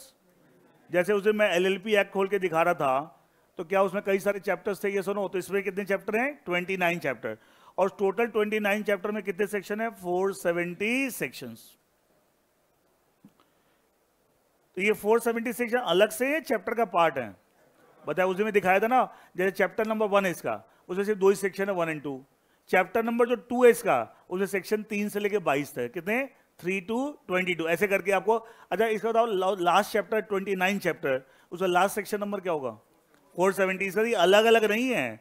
First act is divided 29 chapter and every chapter comprise certain section, और एक ऑर्डर में। जब पहले चैप्टर में जितने सेक्शन है, तो अगला चैप्टर क्या, उसके अगले सेक्शन स्टार्ट होगा, समथिंग लाइक दैट। एंड इस पैटर्न में आपको पूरा बना होगा। तो act is divided how many chapter? 29, containing how many section? 470 section. अच्छा, after this chapters comprise of 470 section, उसके लास्ट में we have 7 schedules. We have 7 schedules. अब आपके दिमाग में आएगा, सर ये शेड्यूल क्या होता है? मैं बता दूं क्या होता है। अच्छा, आप सब ने थोड़ा सा, आई थिंक 11-12 में कहीं पर भी अकाउंटेंसी में थोड़ा सा क्या शेयर्स वगैरह का चैप्टर भी आया होगा? आया होगा। अच्छा, एक कंपनी जो है, एक कंपनी के जो फाइनेंशियल स्टेटमेंट होता है, balance sheet, P L account, उसका फॉर्मेट कहां दे रखा है? शेड्यूल 3। शेड्यूल 3। शेड्यूल 3 किसका? यही है जो 7 शेड्यूल है ना इसके अंदर, शेड्यूल नंबर 1, 2, 3। तो schedule 3 out of the 7 schedule, वहां पे format of balance sheet and P L account of a company दे रखा है। इसका मतलब क्या? एक जगह फॉर्मेट दे दिया, और जब भी हम बात करते हैं कंपनी के फाइनेंशियल स्टेटमेंट या फाइनल अकाउंट की बात है, balance sheet, P L account, तो हम बोलते हैं एज पर शेड्यूल 3। शेड्यूल 3 किसका? बताना पड़ेगा ना, हिंदुस्तान के इतने सारे लॉज है, कोर्स का शेड्यूल 3 आपको हर एक्ट में शेड्यूल मिल जाएंगे आपको। तो शेड्यूल 3 ऑफ, अब कई बच्चे यही पढ़ते खाली शेड्यूल 3 किसका? शेड्यूल, ये तो पढ़ना चाहिए, शेड्यूल 3 ऑफ कंपनीज एक्ट 2013। पूरी बात तो ये है ना, ये सुनो। अब देखिएगा बात, कहने का मतलब ये है कि शेड्यूल्स का फंक्शन क्या होता है। कोई भी चीज अगर हमें लगता है बहुत लेंथी है और उसका बार बार रेफरेंस लॉ में आएगा, तो एक तो तरीका के साथ जहां जहां रेफरेंस आएगा उसको बार बार वहां पर डिफाइन करें, क्या उससे एक्ट अननेसेसरी लेंथी हो जाएगा? हाँ, है ना? तो उसकी बेटर तरीका क्या है, हम उसका एक शेड्यूल बना दें लास्ट में, और शेड्यूल में उसको डिटेल में लिख दें, और जहां भी उसका रेफरेंस देना लिखा as given in so and so schedule. क्या ये बेटर तरीका है? ये सुनो, या इससे एक्ट लेंथी नहीं होता? जैसे अभी इसी एग्जांपल लेते हैं, हमने एक कंपनी के format of balance sheet, P L account कहां पे दे दिए? शेड्यूल 3 ऑफ कंपनी, 7 शेड्यूल में शेड्यूल नंबर 3 में दे रखा है। अच्छा, जहां भी हम कंपनी के फाइनेंशियल स्टेटमेंट की बात, फाइनेंशियल स्टेटमेंट मतलब balance sheet, P L account, इसकी बात करते हैं, तो क्या बोलते हैं? क्या the companies financial statement as per schedule 3। तो क्या वहां पे पूरा फॉर्मेट लिखने की जरूरत है? नहीं। तो एक जगह हमने लिख दिया और बार बार उसका रेफरेंस दे देते हैं। क्या ये बेटर तरीका है? यस और no, this the better way. And हर एक्ट में ऐसे ही क्या होगा, आपको कुछ शेड्यूल्स होते हैं और अलग अलग शेड्यूल में अलग अलग चीजें दी होती हैं, एंड वो चीजें ऐसी होती हैं जिसका रेफरेंस जगह जगह आपको आता रहता है। क्या उससे एक्ट को हम अननेसेसरी लेंथी नहीं बनाते, इसलिए इस तरीका पैटर्न होता है। तो हर एक्ट में क्या मिलेगा? शेड्यूल्स मिलेंगे। क्या मिलेंगे? शेड्यूल। किसी में 2, किसी में 5, किसी में 3, किसी में 4, किसी में 10, डिपेंड, लेकिन हर एक्ट में नॉर्मली आपको शेड्यूल्स आपको नजर आएंगे। Is that clear? तो कंपनी के लास्ट में कितने शेड्यूल है? कितने? 7 शेड्यूल्स है। कितने? 7। एक मैंने जो आपको एलएलपी एक्ट दिखाया था, मैं वहां पे दिखाया था आपको, देखिए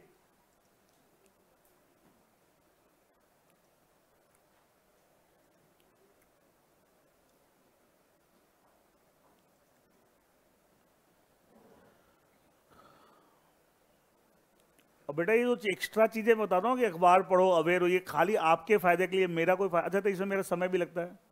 अच्छा, पढ़ोगे तो 2-4 चीज़ें मेरे से पूछने भी आओ कभी ना कभी कि सर ये पढ़ा था समझ नहीं आया, तो क्या ऐसा करके मैं अपनी परेशानी बढ़ा रहा हूँ? हाँ या ना?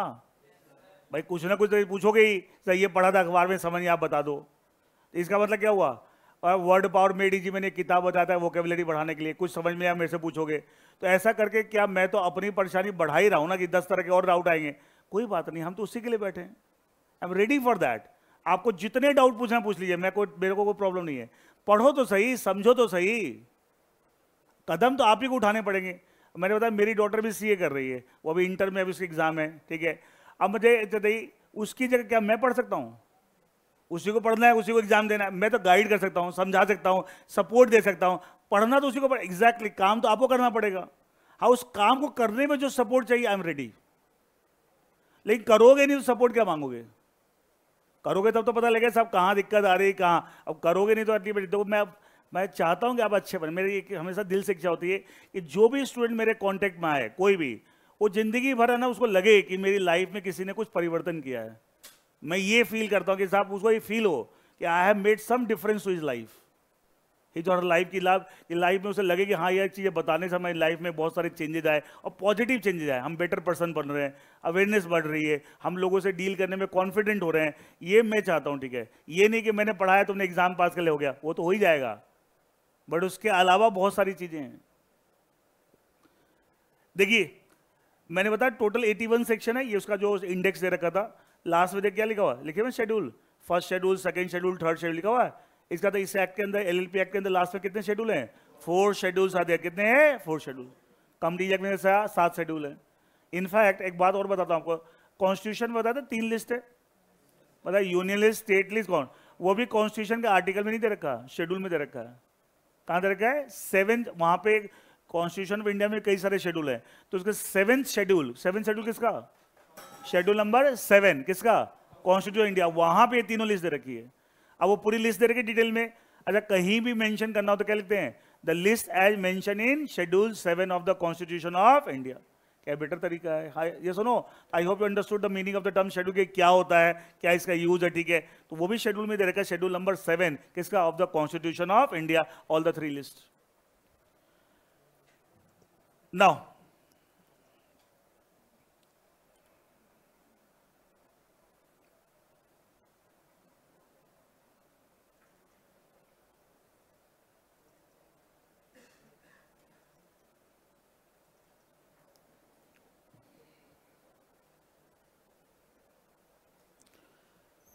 it says that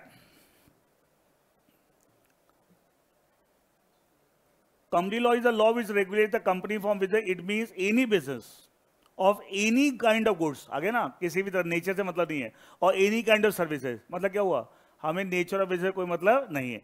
if done in the form of a company, company form में किधर है, it will regulated by the provision company law, that is company. मैंने तो मेनली एक्ट ही होता है, बाकी और भी चीज जुड़ती हैं, लेकिन आपके एक्चुअली फाउंडेशन लेवल पे लॉ की एक सीमा है कि भाई आपको एक बहुत बेसिक चीजें हैं, ठीक है, बहुत डिटेलिंग नहीं है। डिटेलिंग जैसे आप आगे बढ़ेंगे तो आगे आएगी।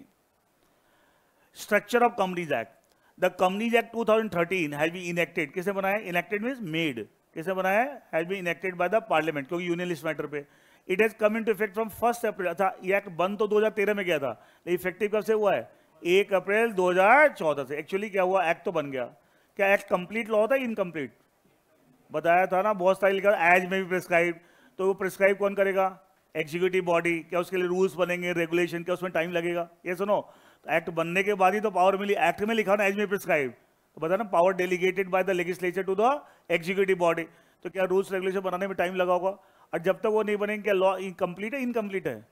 तो इनकम्प्लीट लॉ को क्या एप्लीकेबल कर सकते हैं? नहीं, इसलिए वो टाइम लगा। फाइनली एक्ट कब से इफेक्टिव हुआ, लॉ कब से इफेक्टिव हुआ? 1 अप्रैल 2014। स्ट्रक्चर 470 सेक्शन है, 29 चैप्टर में कवर्ड है, लास्ट में क्या है? 7 शेड्यूल। शेड्यूल का एस कैपिटल कर लेना। अच्छा, इन 470 सेक्शन में आपके सिलेबस में फाउंडेशन में सिर्फ 10 सेक्शन है, फर्स्ट 10 सेक्शन। तो ये तो बताता फिल्म का ट्रेलर ही खाली है, 470 में 10 ट्रेलर ही है ना। तो only first 10 sections are part of syllabus in foundation as far the companies act concern, ठीक है। And this act extends to और अप्लाई, एक ही बात है, to whole of India, because union list matter बना हुआ है, पार्लियामेंट ने बनाया, that's why it applies to whole of India. इधर ओके। अच्छा, अभी जो हमने बात की साहब, एक्ट बनाया किसने, किसने बनाया? Parliament, legislature. लेजिस्लेचर का मतलब हमारे इस कॉन्टेक्स्ट में कौन है? पार्लियामेंट। वाई? तो यूनियन लिस्ट में। क्लियर है? अब ये लॉ बन गया, तो इसको इंप्लीमेंट करने के लिए क्या एडमिनिस्ट्रेटिव बॉडी इन्वॉल्व होगी? हाँ या ना? अच्छा, एग्जीक्यूशन बोलिए, एडमिनिस्ट्रेशन बोलिए, इंप्लीमेंटेशन बोलिए, एक ही बात है। तो कंपनी लॉ मैटर्स के लिए, कंपनी लॉ मैटर्स के लिए कौन कौन सी एडमिनिस्ट्रेटिव बॉडीज हैं जिन्होंने इस लॉ को, जो इस लॉ को एग्जीक्यूट कर रहे हैं, इंप्लीमेंट कर रहे हैं in the India, in the country. Is the clear? Is the clear? तो अभी हमने क्या बात किया था? लेजिस्लेटिव बॉडी की किसने बनाया? पार्लियामेंट ने। ठीक है, अब बात करें एग्जीक्यूटिव बॉडी की। देखो अगली हेडिंग क्या है? Administration of company law. Administration बोलिए, साथ में लिखना, लिख लीजिए, एग्जीक्यूशन, इंप्लीमेंटेशन, एक ही बात है। एग्जीक्यूशन और इंप्लीमेंटेशन। तो यहां लेजिस्लेचर इन्वॉल्व होगा, एग्जीक्यूटिव बॉडी। ठीक है, एग्जीक्यूटिव बॉडी इन्वॉल्व। बेटा शेड्यूल का मतलब अभी तो बताया था, शेड्यूल्स में वो चीजें होती हैं जो आपको बहुत लेंदी होती हैं और आपको उसका रेफरेंस बहुत जगह आता है। तो एक तो तरीका है कि साहब वो लेंदी चीज बार बार जहां जहां रेफरेंस है उसको वहां पूरा डिफाइन करो। क्या अननेसेसरी एक्ट लेंदी हो जाएगा? उसकी जगह हमने एक जगह उसको डिटेल में लिख दिया है एक पर्टिकुलर शेड्यूल में, और हर जगह उसका रेफरेंस देते हैं as given in so and so schedule. जैसे बताया कंपनी जाके शेड्यूल 3 में format of balance sheet P and account दे रखा है। तो जब भी किसी कंपनी की बैलेंस शीट और पी एंड अकाउंट की बात करते हैं तो कहते हैं the balance sheet and P and account shall be prepared of the company as per schedule 3। तो जो मतलब बार बार मुझे फॉर्मेट देने की जरूरत नहीं है ना, आसान हो गया काम। नहीं तो क्या होता, मुझे बार बार फॉर्मेट हर जगह लिखना पड़ता, क्या अननेसेसरी एक्ट क्या होता, लेंदी हो जाता। Is it clear? तो कह सकते हैं जो रेपिटेटिव नेचर की चीज होती है and very lengthy, they are defined in one particular schedule and हर जगह उस शेड्यूल का रेफरेंस दे जाता है, तो वहां से हम रिलेट कर लेते हैं। Is it okay? नाउ अब हम बात करें एडमिनिस्ट्रेशन और execution of company law in India. साहब ये लॉ इंडिया में किस तरीके से इंप्लीमेंट हो रहा है, देखिए आपको।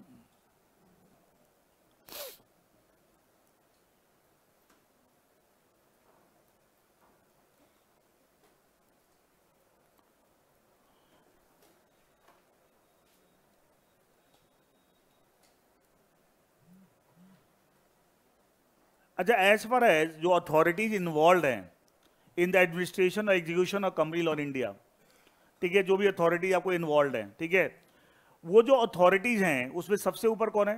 कल ही बताया था,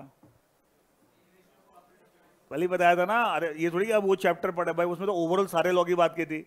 अच्छा, जब मिनिस्ट्री ऑफ कॉर्पोरेट अफेयर पढ़ाया था उसका फंक्शन क्या बताया था? क्या administration of companies act 2013, LLP act 2008। तो इसका मतलब क्या है? Highest executive body. अच्छा, सेंट्रल गवर्नमेंट की पर्टिकुलर मिनिस्ट्री। इसका मतलब कौन सी मिनिस्ट्री इसके लिए हाईएस्ट एग्जीक्यूटिव बॉडी है?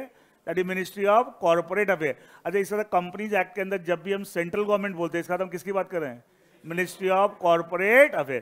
तो highest executive body as far the administration company concern central government का मतलब क्या है यहाँ पे? Ministry of corporate affair. मतलब सेंट्रल गवर्नमेंट की कौन सी ministry? Central ministry of corporate affairs, short भी कहते हैं MCA, ministry of corporate affairs. कल पढ़ाया था ना कुछ मिनिस्ट्री आपको, उसमें किया भी आया था मिनिस्ट्री ऑफ कॉर्पोरेट अफेयर्स। उसमें आता एडमिनिस्ट्रेशन ऑफ, था what is the function it is into the administration of companies act 2013, LLP act, IBC code, याद बताया था। ये सारे लॉज इस मिनिस्ट्री के अंदर आते हैं, ये इसके इंप्लीमेंटेशन कराते हैं। अच्छा, इन लॉज में कोई चेंजेस करने हो तो उसका चेंजेस का बिल भी कौन तैयार करेगा? ये मिनिस्ट्री। बिल पता, बिल कौन तैयार करेगा? इनिशिएट कौन करता है? गवर्नमेंट मतलब पर्टिकुलर मिनिस्ट्री। सब समझाया था कल आपको, ठीक है। Ministry of corporate affairs. अच्छा, ये पूरे हिंदुस्तान के लिए एक ही है? इसका हिंदुस्तान में जितनी भी कंपनीज हैं क्या सब पे इसका रोल है? And it's the highest executive body as far the execution और implementation of company law in India, सबसे ऊपर है। अच्छा, एक चीज समझते हो कि आपने कहीं पढ़ा होगा, कोई भी चीज में अगर हम टॉप टू बॉटम आते हैं तो पिरामिड स्ट्रक्चर बनता है। समझ तो, पिरामिड समझ तो ऐसे होता है। तो देखो जैसे नीचे आओगे तो बेस बड़ा होता जाएगा, ये सुनो, पिरामिड देखो ना, ये बेस क्या हो रहा है और टॉप पे क्या हो, एक ही होगा। यहाँ टॉप पे एक ही बॉडी है। अच्छा, जब इसके नीचे आएंगे तो क्या बनेगा? Pyramid structure. ये स्टैंडर्ड कंसेप्ट होता है। अब दिल्ली पुलिस का हेड कौन है? दिल्ली पुलिस जो है, इतने सारे दिल्ली के पुलिस ऑफिसर हैं, उसमें what is the top position? हाँ, क्या है? क्या बोलो? डीजीपी बेटा दिल्ली में नहीं है, वो अदर स्टेट्स में है। वो ठीक बच्चा बोल रहा है, लेकिन दिल्ली में एक अलग सिस्टम है। दिल्ली और मुंबई का पुलिस का सिस्टम अलग है। कमिश्नर ऑफ पुलिस क्या होता है? Commissioner police. क्या दिल्ली पुलिस का कमिश्नर पुलिस एक ही है? टॉप पोजीशन है, हाँ है ना? देखो अब नीचे आएंगे, पिरामिड स्ट्रक्चर हर जगह बनता है, जब भी आप ऊपर से नीचे आएंगे टॉप टू बॉटम हमेशा एक कंसेप्ट बनेगा। जो एक कंपनी है, कंपनी का मैनेजिंग डायरेक्टर एक, उसके नीचे और बहुत सारे लोग, फिर उसके नीचे और नीचे, ठीक है। अच्छा, कमिश्नर पुलिस जैसे बोला, फिर सुना को आपने डिप्टी कमिश्नर पुलिस डीसीपी, तो डीसीपी हो सकता है दिल्ली में 4-5 हो।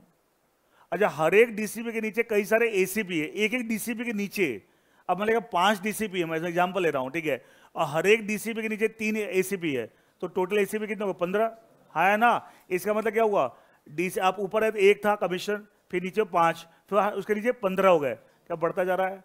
फिर हर एक एसीपी के नीचे क्या कई सारे एरिया आते हैं, उस एरिया के जो आपको थाने होते हैं, पुलिस स्टेशन का इंचार्ज को क्या बोलते हैं? एसएचओ। इसका मतलब कि एक एक एसीपी के अंदर क्या कई सारे एसएचओ आ रहे हैं, हर एक एसएचओ के अंदर कई इंस्पेक्टर आएंगे। ये सुनो, क्या पिरामिड स्ट्रक्चर बनता जा रहा है? ये सुनो, कभी भी कहीं उठा लिए, टॉप टू बॉटम आएंगे ऐसे बनेगा। तो ऊपर से एकदम देखो, ऊपर की विड्थ जो है वो क्या एकदम नैरो है, और नीचे बढ़े विड्थ बढ़ती जाएगी, तो क्या नंबर ऑफ पर्सन बढ़ते जाएंगे। ये कंसेप्ट होता है टॉप टू बॉटम, ठीक है। अब जब मिनिस्ट्री ऑफ कॉर्पोरेट टॉप पे है, क्या है? टॉप पे। अच्छा, कल कोर्ट्स की बात कर रहे थे आपको, अगर टॉप टू बॉटम कोर्ट्स की बात करें, ऊपर क्या है? सुप्रीम कोर्ट एक ही है, फिर नीचे हाई कोर्ट स्टेट वाइज, पूरे इंडिया में 25 हाई कोर्ट बताया था ना, ठीक है। और क्या डिस्ट्रिक्ट कोर्ट तो बहुत सारे हैं, हर एक हाई कोर्ट 25 आपको हाई कोर्ट्स हैं, क्या हर एक हाई कोर्ट के अंदर क्या बहुत सारे डिस्ट्रिक्ट कोर्ट आ रहे हैं, तो पता नहीं डिस्ट्रिक्ट कोर्ट कितने में जाएंगे। देखो वहां भी पिरामिड स्ट्रक्चर बना, हाँ, कहीं भी टॉप टू बॉटम जाओगे तो हमेशा क्या बनेगा? पिरामिड स्ट्रक्चर बनेगा। क्लियर? देखिए, मिनिस्ट्री ऑफ कॉर्पोरेट हाईएस्ट है, तो कंपनी लॉ एडमिनिस्ट्रेशन से रिलेटेड हाईएस्ट एग्जीक्यूटिव बॉडी कौन सी है? दैट इज द, इसलिए कंपनी एक्ट में जब भी सेंट्रल गवर्नमेंट बोलते हैं, इसका किस मिनिस्ट्री की बात करें? Ministry of corporate affairs. Clear है? अब देखिए, ये तो पूरे कंट्री के लिए एक बॉडी होगी। अब आपको पूरे कंट्री को 7 रीजन में डिवाइड किया, किसमें? 7 regions. The entire country has been divided into 7 region for the purpose of company law, 7 region में डिवाइड किया गया है। वो 7 रीजन के नाम क्या रखे गए? नॉर्थ, ईस्ट, वेस्ट, साउथ, 3 और हैं, north east, north west and south east.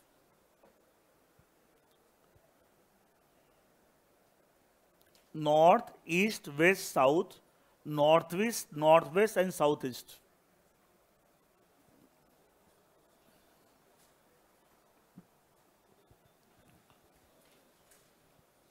अच्छा, ये पूरे कंट्री को 7 रीजन में डिवाइड कर दिया for the purpose of company law. सब लॉ में लिखा हुआ है, ये नहीं कि मैं ऐसे बोल रहा हूं।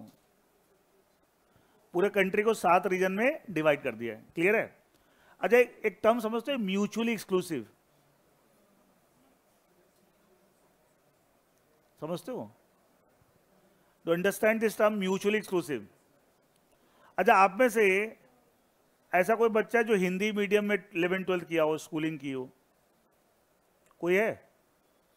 इंग्लिश मीडियम वाले सारे ही हैं करीब करीब। हिंदी वाला कोई नहीं है तो ऑब्वियसली सारे क्या है? इंग्लिश वाले हैं। देख रहे हो इंग्लिश की हालत क्या है। तो फिर मैं डिस्करेज नहीं कर रहा हूं, समझा रहा हूं कि आप बहुत अभी लेवल को बढ़ाना पड़ेगा। कहने के लिए इंग्लिश मीडियम पढ़ के आते हैं, वर्ड्स के एक पता नहीं, ठीक है, रट्टे मार मार के क्या हुआ, ये आता है एग्जाम में, ये 4 नंबर का आता है, ये 5 नंबर का, रट लिए, लिख दिए, उसे क्या आ गया। अच्छा, कोई भी चीज आप पढ़ते हो क्या लैंग्वेज के थ्रू पढ़ते हो? अच्छा, इवन अकाउंट्स पढ़ते हो क्या, उसमें भी लैंग्वेज आती है?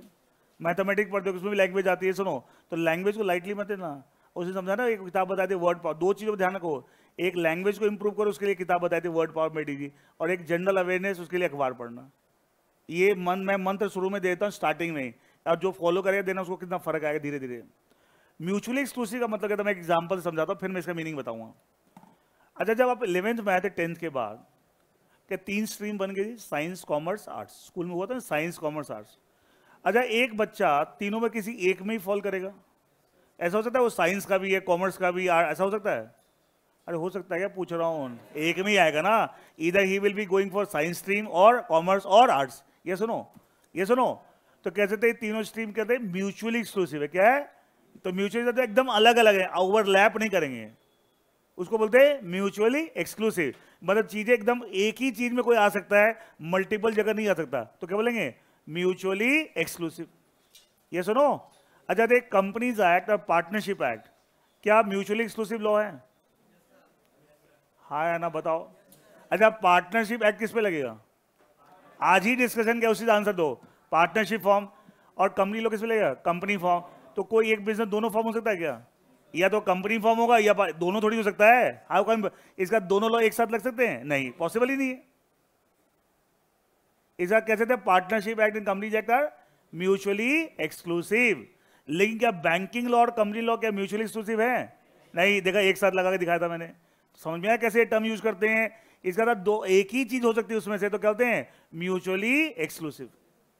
समझ में आ रहा है? ये सब टर्म बहुत यूज होते हैं, सब समझना चाहिए क्या है। अब देखो, ये 7 रीजन जो हैं, पूरे कंट्री को 7 रीजन में डिवाइड कर दिया। तो क्या एरिया आइडेंटिफाइड होगा साहब? नॉर्दर्न इंडिया में कौन कौन से स्टेट्स आएंगे, हाँ या ना? ये सुनो, इस सबको डिफाइंड है लॉ में। अरे ये जनरल ज्योग्राफी में समझना, ये कंपनी जैक्ट में डिफाइन किया, और कंपनी जैक्ट के लिए 7 रीजन में कंपनी को इंडिया को डिवाइड कर दिया है। और हर एक रीजन में डिफाइंड है कि साहब नॉर्थ इंडिया में क्या स्टेट आएंगे, ईस्ट में क्या आएंगे। वो रटना नहीं है, वो खाली समझाने के बताऊं कैसे बना रखा है। अब मुझे बताइए, कोई एक पर्टिकुलर स्टेट क्या 2 रीजन में फॉल कर सकता है? नहीं करेगा ना। इसलिए सारे क्या है? Mutually exclusive. क्या है? इसलिए टर्म समझाना पहले जरूर था। ये सारे क्या है? म्यूचुअली, मतलब कोई पर्टिकुलर स्टेट यहां फॉल कर रहा था, इन 6 में कहीं फॉल नहीं करेगा। अगर यहां फॉल करा तो बाकी 6 में कहीं फॉल नहीं। तो क्या पूरे कंट्री को 7 रीजन में डिवाइड कर दिया, और ये सारे के सारे क्या है? Mutually exclusive. समझ आया? समझ आया नहीं आया? अरे हर एक रीजन का एक हेड अपॉइंट किया, उसका नाम रखा रीजनल डायरेक्टर। क्या नाम रखा? Regional director.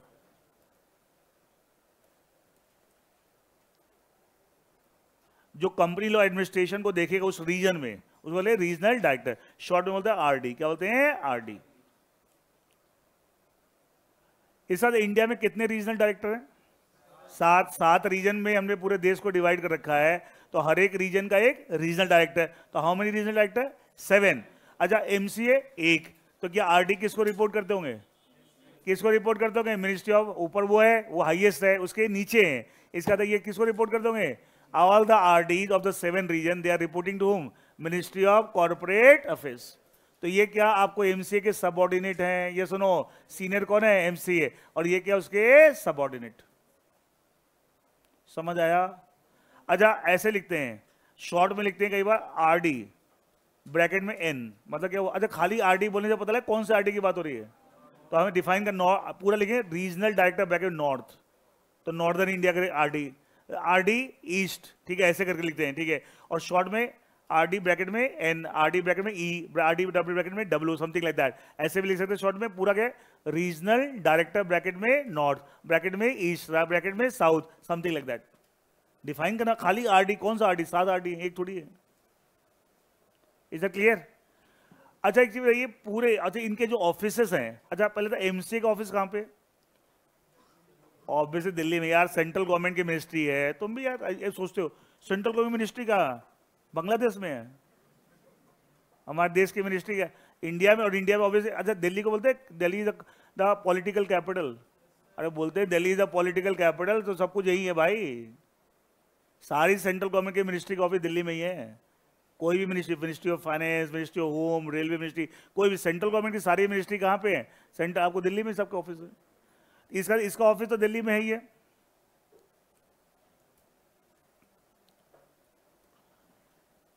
जो 7 रीजनल डायरेक्टर अलग अलग रीजन के, इनके ऑफिस कहाँ पे हैं? खाली ब्रीफली बताओ, ज्यादा आपको लर्न भी नहीं करना, कोई बात नहीं, स्टेज भी जरूरत भी नहीं है, मैं खाली इसे बता दो सबके। आप मेट्रो सिटी देखो।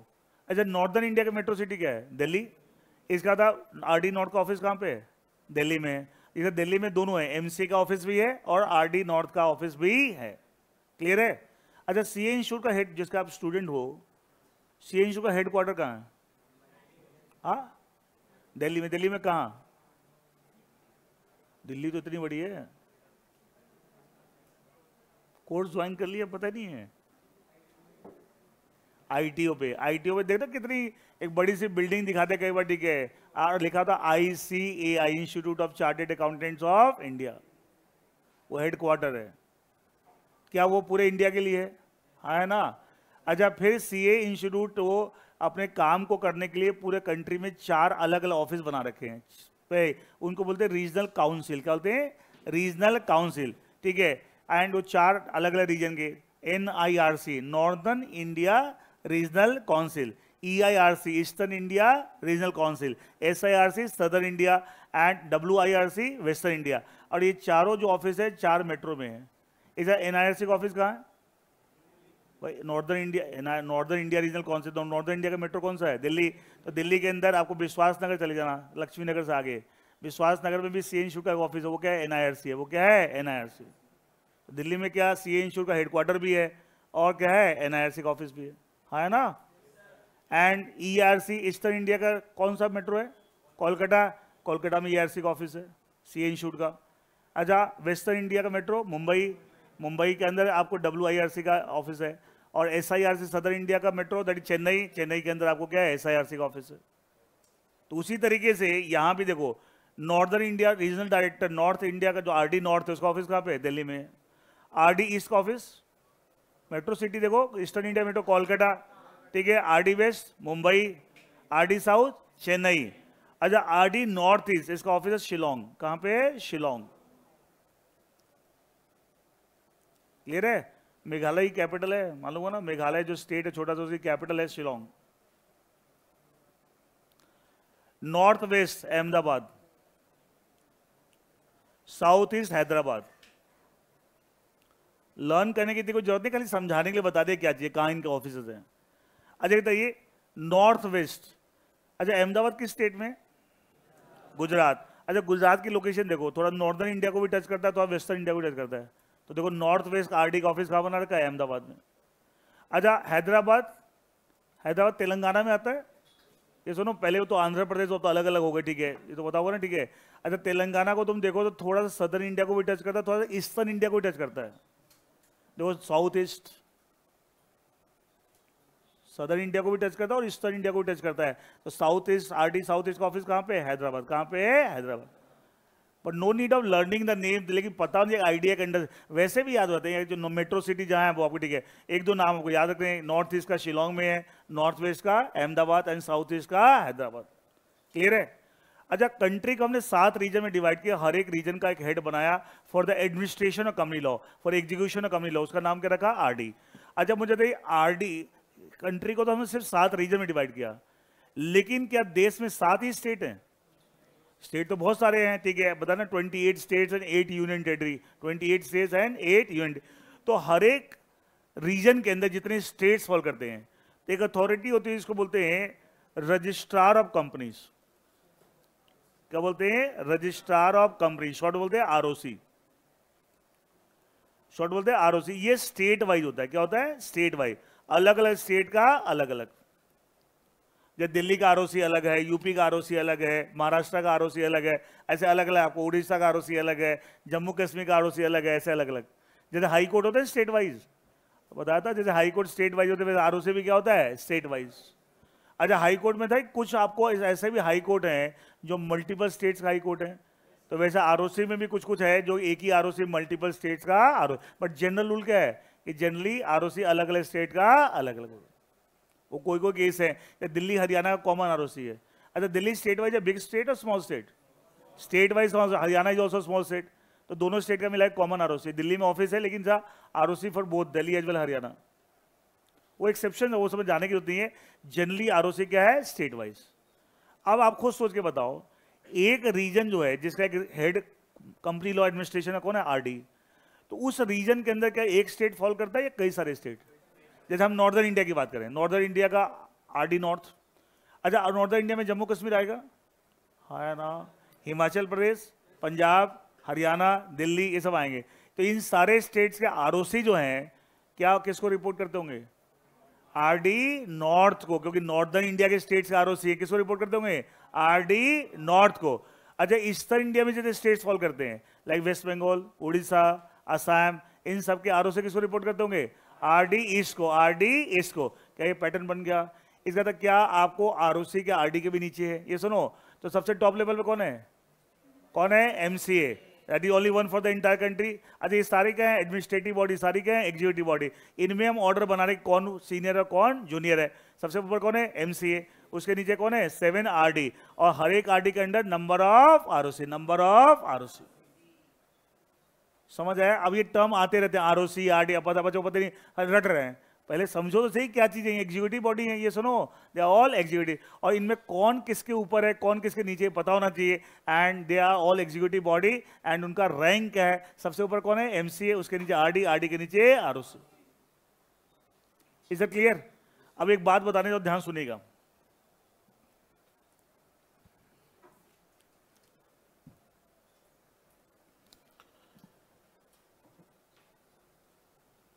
अब एक मान लिया कंपनी है, अब उस कंपनी को ये देखना है कि हम किस आरओसी के जुरिस्डिक्शन में आते हैं। जुरिस्डिक्शन समझते हो? चलिए मैं समझाता हूं, अब कोई बात नहीं। मान लिया यहां आसपास जहां हम बैठे हैं अभी, उसके आसपास कोई क्राइम हो गया। अच्छा, आप मान लिया कनॉट प्लेस में कोई पुलिस स्टेशन है, वहां जाके उसकी रिपोर्ट लिखवा रहे हैं, क्यों लिखेंगे? क्यों नहीं लिखेंगे? एरिया, इसी को जुरिस्डिक्शन बोलते हैं। क्या बोलते हैं? सब जानते हैं, वो उसके अच्छे वर्ड्स नहीं जानते, ठीक है, वो देसी तरीके से काम चला रहे, ठीक है, लेकिन जब अच्छी जगह से बात करना है, अच्छी जगह लिखना है, अच्छे वर्ड्स यूज करने हैं, तो क्या था, अच्छे लोगों से आप डील करो तो वहां पे उनके हिसाब से बिहेव करना पड़ेगा। एग्जाम में लिखो तो प्रॉपर अच्छे शब्द इस्तेमाल, तब जाकर नंबर मिलेंगे। तो इसको हिंदी बोलते हैं कार्य क्षेत्र। तो क्या एक चीज मुझे बताइए, क्या आरओसी इतने सारे हैं, क्या हर एक आरओसी का भी एक कार्य क्षेत्र है? अच्छा, दिल्ली का आरओसी को बाकी स्टेट से मतलब है, खाली दिल्ली से मतलब है? ये सुनो, यूपी का आरओसी खाली यूपी से मतलब है, ये सुनो। इसका मतलब अगर एक कंपनी है तो उसको ये चेक करना हो कि हमारे ऊपर किस आरओसी का जुरिस्डिक्शन आएगा। अच्छा, आप रोहिणी में रहते हैं, आपके साथ कोई प्रॉब्लम हो जाए, कोई भी प्रॉब्लम हो जाए और आप कंप्लेंट करना चाहते हैं पुलिस स्टेशन में, तो आपका जुरिस्डिक्शन, आप किस पुलिस स्टेशन के अंदर, जिस एरिया में आप रहते हैं उस एरिया का जो पुलिस स्टेशन है, क्या आप उस पुलिस स्टेशन के अंदर आते हैं? ये सुनो। और कहीं जाओगे तो क्या वो लेंगे आपकी कंप्लेंट? नहीं लेंगे।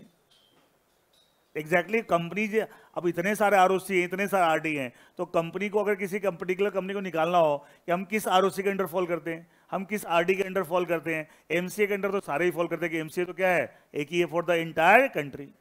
ये सुनो, तो उसके लिए एक तरीका होता है, वो क्या मैं समझाने जा रहा हूं। कंपनीज एक्ट के हिसाब से हर एक कंपनी का एक रजिस्टर्ड ऑफिस होता है। क्या होता है? क्या होता है? रजिस्टर्ड ऑफिस होता है, ठीक है, मैंडेटरी है कि हर कंपनी का एक ऑफिस होगा, that is called registered office. अच्छा, एक कंपनी के क्या मल्टीपल ऑफिस हो सकते हैं? नहीं हो सकते। अच्छा, रिलायंस इंडस्ट्री लिमिटेड कंपनी है, क्या आपको लगता नहीं कि उसको पता नहीं कितने पूरे इंडिया में, इंडिया के बाहर भी ऑफिस है, ठीक है, अलग अलग कंपनी है, कंपनी एक ही उसके ऑफिस है। अरे बताओ, मैं बताओ। अच्छा, रिलायंस का बॉम्बे में ऑफिस है, दिल्ली में ऑफिस है, चेन्नई में ऑफिस है, पुणे में ऑफिस है, हैदराबाद में ऑफिस है, बेंगलोर ऑफिस है, ये अलग अलग कंपनी है। अरे मैं पूछ रहा हूं भाई, कंपनी तो एक ही, उसके इतने सारे ऑफिसेज हैं। तो कंपनी एक्ट के हिसाब से एक ऑफिस आपका हमेशा रजिस्टर्ड ऑफिस होगा। क्या होगा? Registered office. मैंडेटरी है ना, एक से ज्यादा और दो नहीं हो सकते, एक ही रजिस्टर्ड ऑफिस होगा। और उसके अलावा आपके जितने भी ऑफिस है, ऑफिस आप 100 खोलिए, उससे मतलब नहीं है, लेकिन रजिस्टर्ड ऑफिस क्या होगा? एक ही होगा। और उसके अलावा बाकी ऑफिस क्या कहलाएंगे? Branch office. क्या कहलाएंगे? Branch office. It means registered office क्या होगा? एक होगा। अच्छा, मान लीजिए कोई कंपनी छोटी मोटी कंपनी है और उसका एक ही ऑफिस है, क्या वही रजिस्टर्ड ऑफिस होगा? क्योंकि ये होना तो मैंडेटरी है। क्या है? मैंडेटरी है, ठीक है, मस्ट है।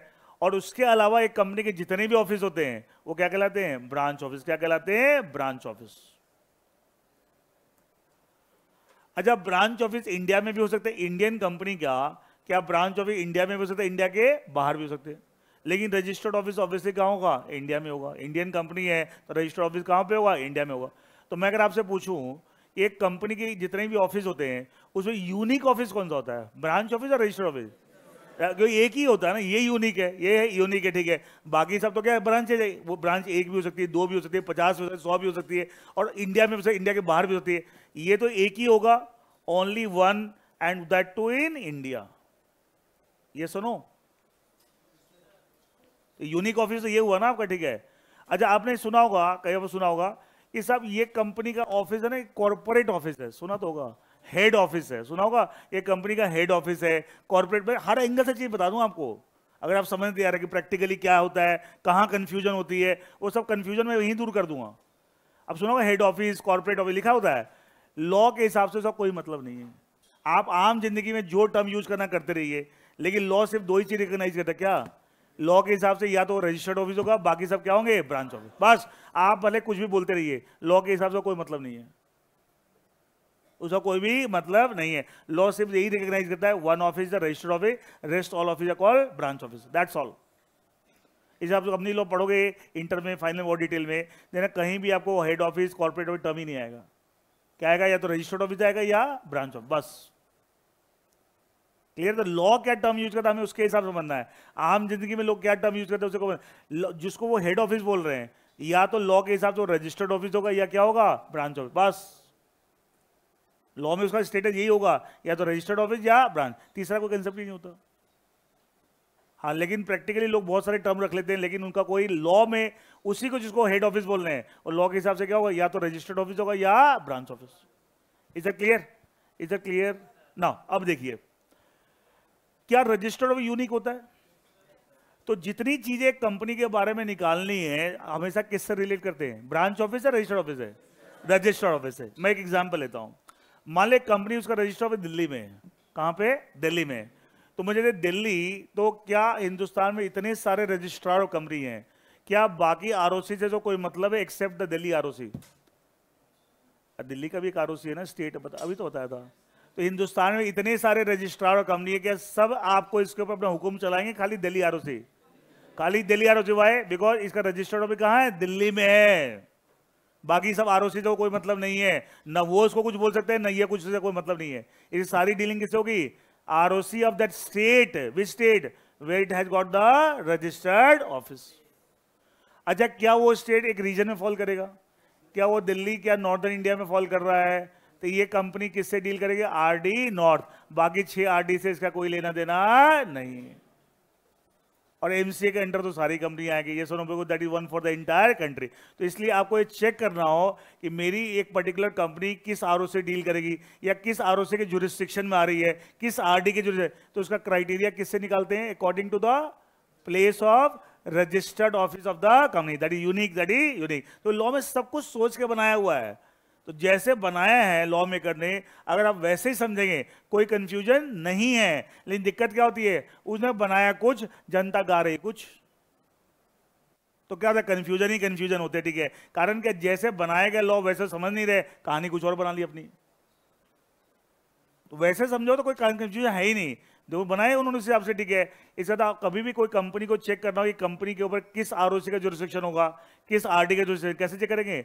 According to the place of its registered office. वो रजिस्टर्ड ऑफिस किसी न किसी जगह पे होगा ना, कोई एड्रेस होगा, वो एड्रेस किसी शहर में होगा, वो शहर किसी स्टेट में होगा, वो स्टेट का आरओसी, वो स्टेट किसी रीजन में होगा, उस रीजन का आरडी। समझ आ रहा है? कोई कंफ्यूजन? पक्का? तो what are the executive body relating to the administration company law? क्या क्या एग्जीक्यूटिव बॉडी है? टॉप पे कौन है? एमसीए। तो उसके नीचे 7 रीजनल आएगा, उसके नीचे आरओसी, उसके नीचे आरओ। एक कंपनी को चेक करना कि under which ROC it will fall, या which ROC will have the jurisdiction over the company, या विच आरडी। कैसे निकालते हैं? According to the place of its registered office, which always unique, mandatory है। और किसी कंपनी का सिर्फ एक ही ऑफिस है, वही रजिस्टर्ड ऑफिस होगा। Is it okay? पक्का? चले आगे। नाउ, तो ये तो आपके एडमिनिस्ट्रेटिव बॉडी, जो कि साहब कंपनी लॉ एडमिनिस्ट्रेशन रिलेटेड कौन कौन से बॉडी, उनका ऑर्डर क्या है, ये सारी बात मैंने बता दी है। अच्छा, इसके अलावा कंपनी लॉ में एक अथॉरिटी का नाम और सुनोगे, वो एग्जीक्यूटिव बॉडी प्रॉपर नहीं है, लेकिन कुछ कुछ हद तक। देखिए, उसको बोलते हैं national company law tribunal. National company law tribunal, in short we call it the NCLT. क्या बोलते हैं? NCLT. In short we call it the NCLT, national company law tribunal. ये क्या है? क्योंकि इसका भी नाम बीच में आता रहेगा आपके टॉपिक वगैरह में, तो आप सोचोगे सर ये क्या चीज है। मैं बताता हूं पहले ही। अब आरओसी कहीं आएगा तो तुरंत समझ जाओगे, आरडी आएगा तुरंत समझ जाओगे, सेंट्रल गवर्नमेंट आएगा तुरंत समझ जाओगे, एमसीए। ठीक है, ऐसे ही इसका भी नाम बार बार बीच में आता रहता है। ये भी एक अथॉरिटी अंडर कंपनी लॉ, इसका नाम क्या है? National company law tribunal, NCLT. Clear? लिखा हुआ आपके बुक में। इसलिए ये क्या चीज है मैं समझा देता हूं। इससे उससे रिलेट मत करना, वो अलग है। एमसीए आरडी आरओ से खत्म हो गया, ये अलग है। अच्छा, कोर्ट्स को क्या जुडिशियल बॉडी बोलते हैं? अरे जो कोर्ट्स हैं, क्या उनको जुडिशियल बॉडी, जुडिशियरी, कल ही तो पढ़ा यार, इतना ऐसे मत करो यार। बोलते हैं courts are called judicial body, judiciary and all, ठीक है। अच्छा, एक टर्म बता रहा हूं, उसको पहले समझिएगा और एक वर्ड होता है क्वासी। क्या है? Quasi, QUASI। क्वासी का मतलब होता है कि something which seems to be, लिख लीजिए पहले आप। एक वर्ड होता है क्वासी, QUASI, लिखिए something which seems to be, something which seems to be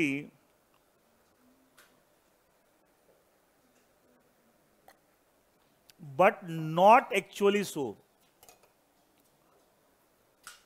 something which seems to be but seems to be के बाद कॉमा लगा लेना, something which seems to be comma but seems to be comma but not actually so, मतलब क्या, कोई चीज देखने में प्रतीत हो रही है, ऐसा लग रहा है, लेकिन एक्चुअली वो है नहीं, एक्चुअली वो है नहीं। That is the meaning of the word quasi. अब देखो, हम बोलते हैं एनसीएलटी क्वासी जुडिशियल बॉडी है। क्या है? Quasi judicial body. अब वो मीनिंग यहां लगाओ, क्वासी का मतलब क्या लिखवाया? Something which seems to be what? Judicial body. वो तो खाली क्वासी वर्ड का मतलब था, अब quasi judicial, something which seems to be judicial body. Judicial body किसे बोलते हैं? कोर्ट्स को। तो something which seems to be court but actually not a court, तो ऐसी बॉडी कहते हैं क्वासी जुडिशियल बॉडी, जो देखने में कोर्ट जैसी लग रही है लेकिन वो कोर्ट होती नहीं है, तो ऐसी बॉडी कहते हैं। क्या क्वासी मीनिंग आ गया यहाँ पे? क्वासी का मतलब seems to be, judicial word आगे लगा दिया, seems to be what? Judicial body. Judicial body किसे बोलते हैं? कोर्ट को। तो something which seems to be court but actually not a court. NCLT का नेचर ये है, एनसीएलटी प्रॉपर एग्जीक्यूटिव बॉडी नहीं है। क्या है? Quasi judicial body. क्या है? क्वासी जुडिशियल बॉडी है। It seems to be a court but actually, अब सवाल होता है, सब बोलोगे so why does it seem to be court? क्यों ऐसा कोर्ट जैसे क्यों लगती है? मैं बताता हूं। इनका जो काम करने का जो तौर तरीका, जो प्रोसीजर ये फॉलो करते हैं अपने काम करने में, और कोर्ट जो प्रोसीजर फॉलो करते हैं, काफी सिमिलर है। काफी क्या है? सिमिलर है। तो हम इनके काम करने के तौर तरीकों जब देखते हैं, एंड की what procedure they follow, and they almost follow the similar procedure which the courts follow, तो देख के क्या लगता है? काम करने के तौर तरीकों को देख के क्या लगता है? अरे क्या लगता है? जब सिमिलर प्रोसीजर फॉलो करते हैं तो क्या लगता है? जैसे कि ये कोर्ट ही है, बट एक्चुअली ये कोर्ट है।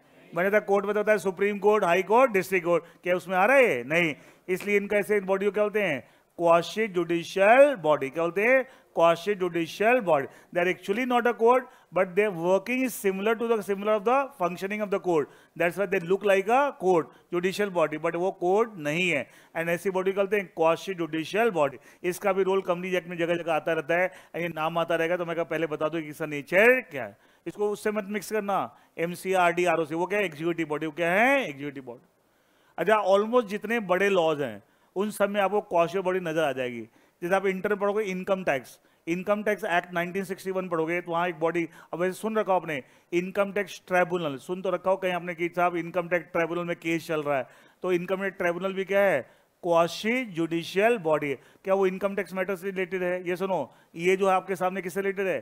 Company law. नाम से पता लग रहा है कंपनी लॉ। तो जितने भी बड़े लॉज है आपको कोई ना कोई क्वासी बॉडी नजर आ जाएगी। जैसे आप फाइनल पढ़ोगे कैपिटल मार्केट लॉ, सेबी के, वहां एक आपको एक सेबी एक्ट पढ़ोगे, सेबी एक्ट 1992, उसमें एक बॉडी मिलेगी सिक्योरिटीज एपेलेट ट्राइब्यूनल। ये क्या है? Quasi judicial body. क्या है? Quasi judicial body. तो इस तरह की बॉडी जो कोर्ट्स की तरह ही काम करते हैं, बट एक अच्छा, क्या इनको स्पेशलाइज लॉ, एक स्पेशलाइज लॉ में इनका काम होता है? अच्छा, इनकम टैक्स ट्राइब्यूनल का क्या इनकम टैक्स के अलावा और किसी से मतलब है? एनसीएलटी या कंपनी लॉ के अलावा और किसी मतलब है? नहीं। Security appellate tribunal capital market के अलावा कोई मतलब है? नहीं। तो कैसे थे? अच्छा, जो कोर्ट्स होते हैं क्या वो एक पर्टिकुलर लॉ के केस लेते हैं? हर तरह केस लेते हैं?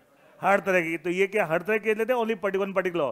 तो स्पेशलाइज बॉडी है और कोर्ट की तरह ही काम करते हैं, लेकिन एक्चुअली कोर्ट होते नहीं है। ऐसी बॉडी कहते हैं क्वासी जुडिशियल बॉडीज। तो हर लॉ में आपको बड़े लॉ जितने हैं उनमें कोई ना कोई क्वासी बॉडी नजर आपको आ जाएगी। ये कंपनी लॉ में क्या है? NCLT, national company law tribunal. तो ये सारी जो अथॉरिटीज हैं वो सारी चीजें मैंने आपको बता दी है। बेटा मिराज, बस वो क्या होता है? मिराज सुन रखा बच्चे ने, मैं सुन गया, समझ गया। मिराज सुना होगा ना आपने? हाँ, दिखता है, वो दिख रहा है। बेटा वो चीज अलग है, वो आपका आई साइट की इल्यूजन से रिलेटेड है। ऐसे कहते हैं इल्यूजन होता है, रेगिस्तान में पानी दिख रहा है, ठीक है, वो क्या इल्यूजन है? ये इल्यूजन है। अब क्या हुआ? मिराज, एक वर्ड ये तो बोलते समस्या क्या है, देखो गलती क्या है, तो गलती तुम्हारी नहीं है, आप बहुत लिमिटेड चीज जानते हैं और क्या करते हैं, हर चीज, हर वो लिमिटेड चीज हर जगह फिट कर देते हैं। इसलिए तो बार बोलता एक्सपोजर बढ़ाओ, इसलिए तो बार बोलता हूँ। मुझे बता नहीं था, लड़की को भी क्या बोलते हैं, बैचलर, बताते क्या। अब पता नहीं है तो यही होगा ना, कारण क्या है, तो जितना एक्सपोजर बढ़ाओगे तो क्या होगा, आप सही शब्दों का इस्तेमाल करोगे, नहीं तो आप गलत सलत शब्द इस्तेमाल करोगे, परेशानी होगी आपको, ठीक है। एंड नॉट ओनली एग्जामिनेशन, कहीं भी आप बात करते हैं तो गलत लैंग्वेज यूज करोगे तो सामने वाला बहुत आपको हल्के मिलेगा, बोले ये बंदे को ठीक से बात ही नहीं करनी आती। तो इसलिए तो बार बोलता है एक्सपोजर लो, वर्ड्स को बढ़ाओ, ठीक है, नॉलेज बढ़ाओ, ठीक है, और जितनी बढ़ाओगे जितना मजा आएगा, आपको लगेगा now you are a very confident person. अच्छा, कोई भी यहाँ आके बैठता है, मैं बैठा हूँ, वैभव साहब बैठे हैं, मैडम बैठती, ज्योति मैम बैठती, कोई बैठता है, और इतने सारे बच्चे हैं, इतने सारे ऑनलाइन है, क्या इतने सारे दिमाग एक साथ चल रहे हैं, हाँ है ना, और इधर भी चल रहे हैं। तो इन सारे दिमाग के ऊपर आपको एक्चुअली क्या करना, एक्चुअली देखा जाए इन सबको संभालना है, क्या उसके लिए कॉन्फिडेंस चाहिए। क्या कॉन्फिडेंस आता कैसे है, नॉलेज से आता है। अच्छा, तुम्हें एक बड़ी टिपिकल सी एक लाइन में सुनी है बहुत सारे लोग, बच्चों को मुझसे, यार मेरे में कॉन्फिडेंस नहीं है, सुना उन्हें, बहुत लोग बोलते हैं वो बंदा बड़ा कॉन्फिडेंट है। तो ये कभी मत समझना कि एक बहुत गलत अंडरस्टैंडिंग गलत है, कॉन्फिडेंस के बारे में लोग की समझ ही गलत है। ये मत समझना कि साहब भगवान ने उसको बनाते समय 2 किलो कॉन्फिडेंस दे दिया, तुम्हें 250 ग्राम में भेज दिया। कई लोगों को लगता है कि साहब वही बोलते हैं मेरे में कॉन्फिडेंस नहीं, उसमें बड़ा कॉन्फिडेंस है। तो ऐसा नहीं, भगवान ने बनाते उसको 2 किलो में दिया था, तुम्हें 250 ग्राम 200 ग्राम में ला दिया। आप कोई भी काम करते हो उसकी प्रिपरेशन अच्छी करो, समझ रहे हो, प्रिपरेशन, और इतनी प्रिपरेशन करो देखो कॉन्फिडेंस अपने आप आ जाएगा। ये इनबिल्ट मैकेनिज्म नहीं है, ये लोग गलत बोलते हैं कि साहब मैं कॉन्फिडेंट, वो नहीं है, या मैं नहीं वो है, ये गलत है। If you are prepared about something you are automatically confident, yes और नो। मैं आपको बताता हूं, एक आप एग्जाम, बोर्ड के एग्जाम हुए या आप सीए फाउंडेशन पेपर देंगे, तो अब जो पेपर आपका बहुत अच्छा तैयार था, कैसे हंसते खेलते एग्जामिनेशन सेंटर गए थे, अच्छा बगल वाले के मजे, और तेरी तैयारी हो गई है, मस्ती में है ना, क्यों मस्ती में क्यों है, क्योंकि हम बुरी तरह से तैयार है, हम कॉन्फिडेंट है। वही अगला पेपर तैयारी, बंदा वही है, अगला पेपर तैयार नहीं है, अब लास्ट मिनट तक कुछ पढ़ रहे हैं, कोई बगल वाला डिस्टर्ब कर रहा है, यार तू रहने दे मेरे को कुछ पढ़ने तो पढ़ा, तो अच्छा तो बंदा बदल गया क्या, बंदा सेम है ना। एक दिन कॉन्फिडेंट एक दिन कॉन्फिडेंट नहीं, तो अगर कॉन्फिडेंट ऐसा होता, इनबिल्ट होता, परमानेंट चीज होती, तो हमेशा कॉन्फिडेंट होता या हमेशा नहीं होता। तो एक दिन कॉन्फिडेंट, एक दिन कैसे हो गया, सारा गेम किसका है, तैयारी का। हम जिंदगी के लिए कितने तैयार हैं, हम कोई काम करने के लिए कितने तैयार हैं, और जितने आप तैयार हो देखो कॉन्फिडेंस उतना अपने आप आ जाएगा।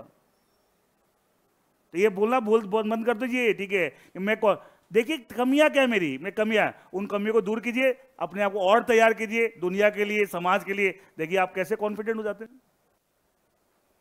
हम तैयार नहीं है तो क्या होता है, कॉन्फिडेंस नहीं होगा, किसी के साथ भी है। मैं क्लास में आऊं, मुझे पता है कि क्या पढ़ाना है, एग्जैक्टली दिमाग में इधर क्लियर कि 2 घंटे में क्या क्या बात बतानी है, क्या will I be confident while delivering the lecture, ये सुनो। लेकिन अचानक आ जाओ, सब पता नहीं क्या पढ़ाना है क्या नहीं, देखना मैं लेक्चर में फंबल करना शुरू कर दूंगा, why, because actually not prepared for that. तो बंदा तो वही है, तो घर आपको फर्क क्या हो गया कि प्रॉब्लम क्या है, क्या प्रिपरेशन का। यही बात तो समझा रहा कि जितने आप जिंदगी के लिए तैयार हैं, समाज के लिए, अपने प्रोफेशन के लिए, आप देना कॉन्फिडेंस अपने आप आएगा ऑटोमेटिकली। अरे नॉर्मली हमारे समाज में लोग कहते हैं कॉन्फिडेंस की परिभाषा क्या, लोगों ने क्या बना रखा है, जो ज्यादा बकर बकर करता है ना, देखना किसी के सामने बोल देता है, कुछ भी बोल देता है, अरे बड़ा कॉन्फिडेंट बोलते ना बच्चे, ऐसे बोलते ना। और जो बेचारा थोड़ा सा शर्मीला है, कम बोलता है, एक वर्ड बोलते हैं इंट्रोवर्ट एक्सट्रोवर्ट, ठीक है, तो एक्सट्रोवर्ट को लोग क्या बोल देते हैं, कॉन्फिडेंट, यही बोलते हैं ना। इंट्रोवर्ट को बोलते हैं इसमें कॉन्फिडेंट है, किसने बोल दिया, ये सब गलत है।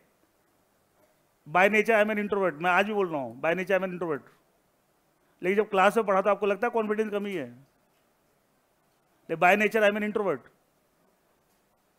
आज भी बोलता है मैं इंट्रोवर्ट। ये हर इंसान का नेचर है, कोई इंट्रोवर्ट होता है एक्सट्रोवर्ट, उससे क्या मतलब है, उसका कॉन्फिडेंस से कोई लेना देना नहीं है। लोगों ने सब उल्टी सीधी परिभाषा बना रखी है, और क्या करते हो, सही काम करना हो तो करते नहीं है, फालतू जो फंसे रहते हैं। ये इंट्रोवर्ट एक्सट्रोवर्ट ये नेचर ने दिया है, आप पैदा उसके साथ आया है। ये उससे भी आया कि आपकी परवरिश किस माहौल में हुई है। अगर जिनके पेरेंट ज़्यादा इंट्रोवर्ट है, बच्चे भी इंट्रोवर्ट होते हैं, वो माहौल वैसा होता है, परवरिश वैसी हो रही है, तो इंट्रोवर्ट होना कोई खराब चीज़ नहीं है। अच्छा जगन समाज ये भी था, ये इंट्रोवर्ट है, ये पता नहीं जिंदगी में कुछ कर पाए, किसने बोल दिया भाई? ये गलत समझ आ रहा है, ठीक है। इंट्रोवर्ट का मतलब ये नहीं कि साहब वो कॉन्फिडेंट नहीं है, ठीक है। इंट्रोवर्ट होना एक अलग चीज है, वो जल्दी से लोगों से मिक्स कम होते हैं, जल्दी से नहीं बोलते हैं, ठीक है, यही है ना इंट्रोवर्ट, ठीक है। एक्सट्रोवर्ट क्या ज्यादा बकवास करते हैं, यही है, बकवास ही करते हो ज्यादा। एक्सट्रोवर्ट ये नहीं कि सब अच्छी बात बोलता है, बकवास भी ज्यादा करते हो। जहां नहीं बोलना चाहिए वहां ही बोलते हैं, डांट पड़ती उल्टी। जरूरत से ज्यादा बोलना भी अच्छी चीज नहीं है। तो इंट्रोवर्ट एक्सट्रोवर्ट कोई क्राइटेरिया नहीं है, ये तो क्या है आपका नेचर, आप कैसी आपकी आपकी इंटरनली भगवान ने आपको कैसे बना के भेजा है। और कॉन्फिडेंस प्रिपरेशन आता है, more you are prepared about something you are fully confident, if you are not prepared you are not confident, सीधी सी बात है। इधर ओके, देखिए एक बार यहां से हम रीड आउट भी कर लेते हैं। Companies act 2000 is administered by central government. Central government का मतलब क्या है? Ministry of corporate affair, MCA, and is the jurisdiction over the entire country. क्या इसका पूरे कंट्री के ऊपर जुरिस्डिक्शन है? ये सुनो, further under the ministry of corporate affair there 7 region, like one for each region, north east west south, सब लिखा हुआ है, और उनके ऑफिसेज कहां पे बताएगा, क्लियर है। All the states lying in one particular region, एक पर्टिकुलर रीजन में जितने स्टेट्स हैं, ठीक है, come under the jurisdiction of the RD of that region, वो पूरा रीजन उस एक पर्टिकुलर आरडी के अंडर आता है। Hence all the registrar company of all the states falling under one particular region, मतलब एक रीजन के अंदर जितने स्टेट्स फॉल करते हैं उन स्टेट्स के ROC, they act as a subordinate to whom, regional director of that particular region. क्या ये सब बताया था मैंने आपको? और इसके अलावा मैंने बताया था एक अलग से क्वास्टिट्यूटिव बॉडी है, एनसीएलटी इज वन क्वा, और इसको आप उससे मिक्स नहीं करेंगे, ये अलग है, ये एग्जीक्यूटिव बॉडी नहीं, क्या है? क्वासी जुडिशियल एंड सी, इसकी फंक्शनिंग कोर्ट की तरह होती है, बट एक्चुअली कोर्ट कैसे थे, स्पेशलाइज बॉडी बना रखी है अलग अलग लॉज की, एंड उनको कहते हैं क्वासी जुडिशियल। एक्चुअली क्या होता है, ये कॉम्प्लेक्स लॉज है, company law is a complex law, income tax a complex law, ठीक है, तो उसके लिए जनरल कोर्ट्स हैंडल नहीं कर पाते कई बार, इसलिए हायर लेवल पे कर लेंगे, लेकिन लोअर लेवल पे एक आपको स्पेशलाइज बॉडी चाहिए, एंड वो स्पेशलाइज बॉडी अलग अलग, उसको क्या नाम दे दिया? Quasi judicial bodies. Is it clear? Now coming to the term meaning of company.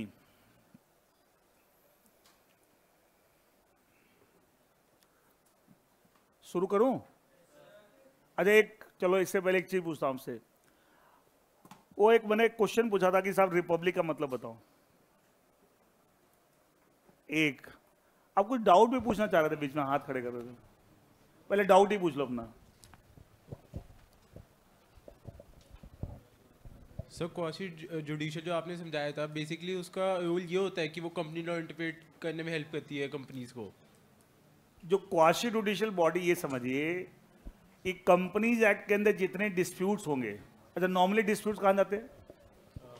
Courts में जाते हैं, लेकिन आपको कुछ कुछ कुछ डिस्प्यूट बोला, सारे नहीं, कंपनी लॉ के कुछ डिस्प्यूट आपको एनसीएलटी सॉल्व करेगा।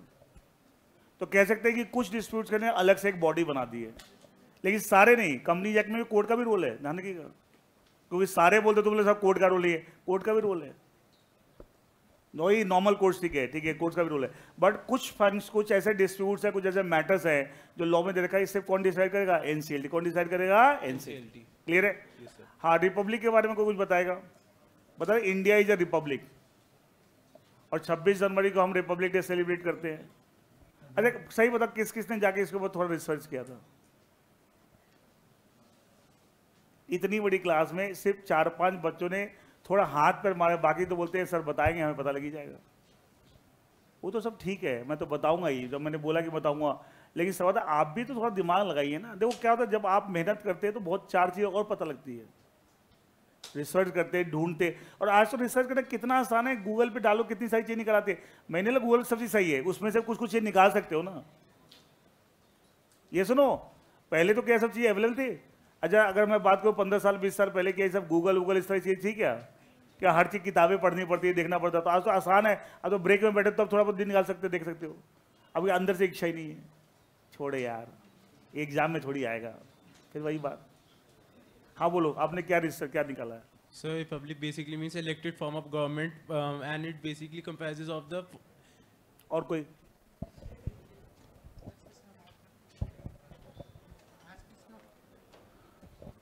सर जहाँ पे पावर किसी एक के हाथ में नहीं होती है, मतलब पावर डिस्ट्रीब्यूटेड होती है अलग अलग बॉडीज के। बेटा वो तो यूनिटरी सिस्टम बताया था मैंने, वो तो मैंने वो बताया था फेडरल, याद है? नहीं नहीं आपको नहीं, वो किस आप ही क्लास में बताया था? हाँ आप ही क्लास में सर। एक्चुअली इतने बैच चल रहे हैं, फाउंडेशन के 2, इंटर के 2, 4 बैच चल रहे हैं, कई बार गड़बड़ जाती है, ठीक है। अच्छा ये मैं ये बोल रहा था कि आपको वो तो मैंने बताया था, India is a federal country, और यूनिटरी का मतलब जहाँ पे सेंट्रलाइज सारी पावर एक ही अथॉरिटी, उसको तो यूनिटरी सिस्टम बोलते हैं। अरे स्कूल में सिविक्स में ये जो शब्द आते होंगे कि साहब इंडिया का जो कॉन्स्टिट्यूशन है, कॉन्स्टिट्यूशन के अंदर जो आपका प्रीएम्बल है, India is a secular sovereign democratic Republic, पढ़ते हो ना जब, इनका मतलब समझते हो? उसमें एक रिपब्लिक भी आता है ना, आता है ना। पहले अब रिपब्लिक की बात कर लेते हैं, बाकी सब बाद में बात करें। देखिए ये जो बच्चे लिखे, इसमें भी लिखे इलेक्टेड फॉर्म ऑफ गवर्नमेंट, ये सब क्या होता है? रटे रटाए फॉर्मूले हैं। अच्छा इसे पूछो एक्सप्लेन कर दो, एक्सप्लेन नहीं कर पाएगा। इसका मतलब आप जो शब्द इस्तेमाल कर रहे हैं आप उसका मतलब खुद ही नहीं जानते, तो कहीं से सुना बोल दिया। समझो आप क्या बोल रहे हो, सब मतलब क्या है। को बात है, आप लिख लीजिए, लिखना चाहें तो लिख भी सकते हैं। रिपब्लिक किसको बोलते हैं? देखिए Republic is a country, it is a country where it is a country where head of the country is an elected person.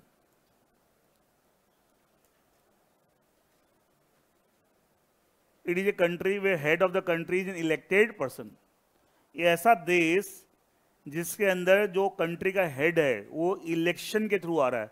अच्छा एक वर्ड होता है इलेक्टेड, एक होता है नॉमिनेटेड, दोनों में फर्क होता है। अच्छा एक राजा है, राजा ने बोला कि साहब मेरे बाद मेरा बेटा राजा बनेगा, इलेक्ट हुआ नॉमिनेट हुआ?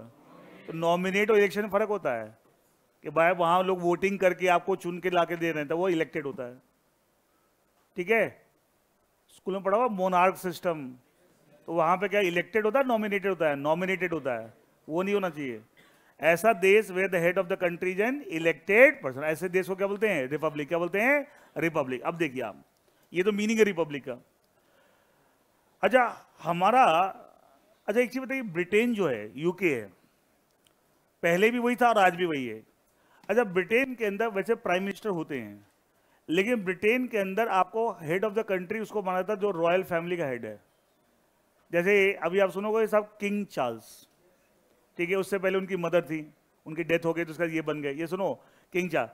इवन वो चाहे तो 1 मिनट में प्राइम मिनिस्टर चेंज कर सकते हैं। तो कंट्री का हेड कौन है? प्राइम मिनिस्टर ऑफ यूके और the person heading the royal family. अच्छा जो person heading the royal family जो है वो कंट्री का हेड है यूके का, क्या वो बंदा आपको इलेक्ट हो रहा है नॉमिनेट हो रहा है? वो तो महामारी वो बन गया। अब ये इसको भी सुना कैंसर वैंसर हो रखा है अभी किंग चार्ल्स को, ठीक है, इसके तो इसका कोई बेटा बन जाएगा। इसका था क्या है? नॉमिनेट हो रहे हैं ना, इलेक्ट हो रहे हैं, नॉमिनेट हो रहे हैं। तो मुझे बताइए क्या यूके आज भी क्या रिपब्लिक है?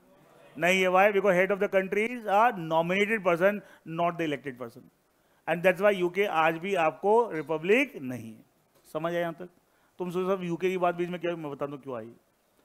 अच्छा इंडिया को जब आज़ादी मिली अब 15 अगस्त 1947 को, आपको उससे पहले किसका राज था? ब्रिटेन का ही, ब्रिटिशर्स का रूल था, they ruled over our country. अच्छा जब उनका राज था तो उनका जो कंट्री का हेड होता था वही इंडिया का भी हेड माना जाता था। जो उनका कंट्री का हेड कौन होता? उनकी रॉयल फैमिली का हेड। इसका मतलब क्या उस समय इंडिया जब आज़ाद हुआ तो क्या उस समय क्या आप रिपब्लिक थे? क्यों नहीं थे? बिकॉज रूल्ड बाय यूके, और यूके की कंट्री का जो हेड था जो कि नॉमिनेटेड पर्सन था, क्या वही आपको इंडिया का भी हेड माना जाता था? यस और नो? तो क्या इंडिया रिपब्लिक था? नहीं। अब ध्यान, हमें आज़ादी मिल तो गई थी 15 अगस्त 1947 को, लेकिन हमारा देश का संविधान रेडी नहीं था, संविधान बनने में टाइम लगा। अच्छा इन द मीन वाइल कुछ समय तक जब तक संविधान बन के तैयार नहीं हुआ और इफेक्टिव नहीं हुआ, तब तक हम भले आज़ादी मिलने के बाद भी हम किसके संविधान से चले थे? यूके के। किसके संविधान के? यूके। इसका मतलब 15 अगस्त, यहां देखिए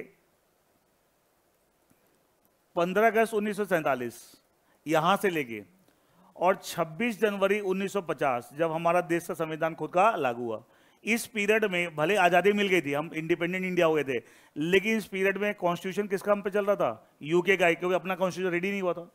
अच्छा, हमारा कॉन्स्टिट्यूशन कब से लागू हुआ? 26 जनवरी 1950। क्लियर है? क्लियर है? अच्छा, इसके अंदर ये लिखा हुआ है कि हमारे कंट्री का, इंडिया का, इस कॉन्स्टिट्यूशन में लिखा हुआ है, जो 26 कॉन्स्टिट्यूशन ऑफ इंडिया, इसमें लिखा हुआ है कि head of the country will be president of India. क्या होगा? कौन होगा? President of India. बता दो, ये हाईएस्ट कॉन्स्टिट्यूशनल पोस्ट है। अच्छा, सेंट्रल लेवल पे highest constitutional post president, Bharat का राष्ट्रपति। और स्टेट लेवल पे कौन होता है? Governor of state. Governor of state, उसे समझाया था मैंने, governor of state state level पे, सेंट्रल लेवल पे, पूरे ऑल ओवर इंडिया क्या है? President of India. भारत, इसे देखना, कभी भी प्राइम मिनिस्टर भी अगर सामने आए और प्रेसिडेंट सामने आए, जैसे अभी द्रौपदी मुर्मू हैं और हमें मोदी जी हैं, दोनों आमने सामने आए, तो मोदी जी को झुकना पड़ेगा उनके सामने, क्योंकि she is the president of India. Highest constitutional post है। एक टर्म बोलते हैं महामहिम राष्ट्रपति जी। ये महामहिम, ठीक है, हिज हाईनेस और हर हाईनेस, ठीक है, ये टर्म सिर्फ आपको राष्ट्रपति के साथ यूज होता है, कभी प्रेसिडेंट प्राइम मिनिस्टर के साथ यूज नहीं होता। तो इंडिया की हाईएस्ट कॉन्स्टिट्यूशनल पोस्ट कौन सी है? President of India. ये बात कहां लिखी हुई है? कॉन्स्टिट्यूशन में। कहां लिखी हुई है? अच्छा, हमारे देश का जो राष्ट्रपति है, क्या नॉमिनेट होता है, इलेक्ट होता है? नॉमिनेट नहीं होता भाई, इलेक्ट होता है। कौन इलेक्ट करता बताता हूं, ठीक है। अब कौन इलेक्ट करता है? ये आम जनता इलेक्ट नहीं करती, इलेक्ट होता है। कैसे इलेक्ट होता है? देखिए, तो president of India is the highest authority in our country, और ये बात कहां लिखी हुई है? कॉन्स्टिट्यूशन में। अच्छा, प्रेसिडेंट का चुनाव होता है, ये इलेक्टेड पर्सन है। क्या है? इलेक्टेड पर्सन है, ये नॉमिनेटेड नहीं है। अब इसका इलेक्शन कैसे होता है भी समझिए। सब तुमने स्कूल में पढ़ रखा है, मैं बोलूंगा तो याद, कुछ याद आ जाएगा हो सकता है, ठीक है। वहां क्या पढ़ा था बस वही गड़बड़ है, ठीक है। एक टर्म होता है इलेक्टोरेट कॉलेज। ये कोई दिल्ली यूनिवर्सिटी कॉलेज नहीं है, ठीक है, इलेक्टोरेट कॉलेज। अच्छा, इलेक्टोरेट कॉलेज कंसेप्ट है इसके, it is comprise of all the MPs and MLAs, rather MLC also. सब बताया था मैंने। एमपी किसको बोलते हैं? Member of parliament, Lok Sabha Rajya Sabha के। एमएलए सारे स्टेट की लेजिस्लेटिव असेंबली के बंदे, और कुछ स्टेट्स में लेजिस्लेटिव काउंसिल उनके एमएलसी, ये सब मिलके इलेक्टोरेट कॉलेज बनता है। मतलब इलेक्टोरेट कॉलेज का पार्ट कौन होता है? All these people, all the MPs, MLA and MLC. ये सब वोटिंग करके प्रेसिडेंट का चुनाव करते हैं। इसमें आम जनता वोटिंग नहीं करती, जैसे आप हम, जैसे अभी लोकसभा के चुनाव रहे, आम जनता वोटिंग कर रही, हाँ है ना। इसमें वोटिंग कौन करता है? कौन करता है? इलेक्टोरेट, मतलब है president of India elected by electorate college, and electorate college comprise of all MPs, MLAs and MLC. Ultimate elective, ये वोटिंग करते हैं, उसके थ्रू क्या होता है? इलेक्ट होता है। इसका क्या, इंडिया का जो हाईएस्ट कॉन्स्टिट्यूशन, जो हाईएस्ट अथॉरिटी है, head of the country, president of India, क्या nominated person, elected? Elected person है। इलेक्ट कौन करता है? Electorate college. इसमें क्या आता है? एमपीज, एमएलए, ये सब टर्म आपके देखना, स्कूल की जाके सिविक्स में देखना, सब लिखा होगा। ऐसा कुछ नहीं, मैं कोई रॉकेट साइंस बता रहा हूं, सब पहले हिसाब से स्कूल की जाके सिविक्स को खोल के देख लेना। अब देखिए, अब दिक्कत क्या है कि पढ़ाने वाले जो, तुम तो क्या है, पढ़ाने वाले को नहीं पता ये सब चीजें, जो पढ़ाते सिविक्स, उनको ना ठीक से पता, वो तुमको कैसे, इसलिए तो इंटरेस्ट नहीं आता बच्चों को, उनको खुद को नहीं पता है क्या चीजें हैं, वो भी ऐसे रीडिंग करवा देते। अरे सोशल स्टडीज कैसे पढ़ते स्कूल में? रीडिंग मार लो, कुछ नोट्स बना लो, कुछ याद कर लो, क्या लिखा हुआ काला अक्षर भैंस बराबर वाला, क्या मतलब है, कुछ पता ही नहीं, ठीक है। अच्छा बताइए, क्या ये बात कि हमारा देश का हेड प्रेसिडेंट होगा और प्रेसिडेंट का चुनाव होगा, ये सब कॉन्स्टिट्यूशन में लिखा हुआ है, इलेक्टोरेट कॉलेज चुनाएगा, ये सब कॉन्स्टिट्यूशन में लिखा हुआ है। तो इससे पहले, क्या इस डेट से पहले क्या हमारा कॉन्स्टिट्यूशन था? अरे इससे पहले हम किससे कॉन्स्टिट्यूशन रेगुलेट थे? यूके। और उसके कंट्री का हेड कौन होता है? Nominated, elected. तो इसका था इंडिया, क्या उससे पहले रिपब्लिक थी? तो इंडिया कब रिपब्लिक बनी? जिस दिन हमारा कॉन्स्टिट्यूशन इफेक्टिव हुआ। उसमें लिखा हुआ है कि हमारे देश का हेड कौन होगा? प्रेसिडेंट। प्रेसिडेंट का क्या होगा? चुनाव। इसका इलेक्ट होगा बाय इलेक्टोरेट कॉलेज। इसका when did India become the republic? अरे when did India become the republic, जब हमारा कॉन्स्टिट्यूशन लागू हुआ, उसमें ये लिखा हुआ है। तो when did India become the republic? 26 January 9, the day we got our own constitution, जब ये सब बातें लिखी हुई है। तो क्या इसीलिए हम हर साल उसको रिपब्लिक डे सेलिब्रेट करते हैं? सारे दिन आज छुट्टी है, 26 जनवरी छुट्टी है, स्कूल बंद है, हाँ ठीक है। सारा हिंदुस्तान, मतलब ये मतलब देख के हैरानी होती है कि अच्छा टीचरों से पूछ लेना जो स्कूल में कैसा रिपब्लिक डे क्यों सेलिब्रेट करते हैं? चुप चुप जा, हर साल झंडा पर आते हैं, ठीक है। इस दिन इंडिया रिपब्लिक बना था, उससे पहले हम रिपब्लिक नहीं थे, इसलिए हर साल का उस डे को सेलिब्रेट करते थे रिपब्लिक डे। समझ आया नहीं आया? अच्छा कई बार बोलते हैं ना, अच्छा 1950 है, अच्छा क्या वो पहला गणतंत्र दिवस, हिंदी में क्या बोलते रिपब्लिक डे को, गणतंत्र दिवस, ठीक है, पहला गणतंत्र दिवस था। अच्छा एक चीज 1951 जब 26 जनवरी आया तो एक साल पूरा हो गया था, हाँ है ना। अब आज मुझे बताइए 1950 से आप काउंट करोगे आज 2024 में, अच्छा 2024 अभी जो 26 जनवरी 2024 गया, कितने साल पूरे हो गए थे? कितने साल पूरे हो गए थे? 74 ईयर्स। आपने देखा क्या 74th रिपब्लिक डे क्या हुआ? 70 नहीं ईयर 70, एक मिनट चेक करो आप कितने पूरे हुए आपके। अच्छा ईयर 74 पूरे हुए, लेकिन जो रिपब्लिक डे वो 75th होगा। जो पहला जीरो था वहां भी तो हमने अपनी रिपब्लिक डे सेलिब्रेट किया 26 1950 को, तो साल 74 पूरे हुए, साल 74 पूरे हुए, लेकिन क्या हुआ आपको रिपब्लिक डे कौन सा था? 75th। इसका था अब ये सब बोलते हैं कि साहब ये 75th रिपब्लिक डे है या 74 साल पूरे होगा हमें रिपब्लिक बने हुए, तो ये सब का मतलब क्या है, इसे समझना चाहिए सब क्या बोल रहे हैं। क्या हम इसी दिन रिपब्लिक बने थे, उससे पहले हम रिपब्लिक नहीं थे? समझ आया? पक्का? ठीक है, बड़े बड़े लोगों से पूछ लेना, उनको पता नहीं होता हाँ रिपब्लिक है, क्यों है, क्यों बोल रहे हैं, क्या मतलब है, ठीक है। सो आज के लिए इतना ही, ठीक है। अच्छा कल की क्लास में इसके आगे हम कंटिन्यू करेंगे, मैंने आज सिर्फ कंपनी लोग का बेस दे दिया है और आगे हम कल डिस्कस करेंगे, ठीक है। Thank you.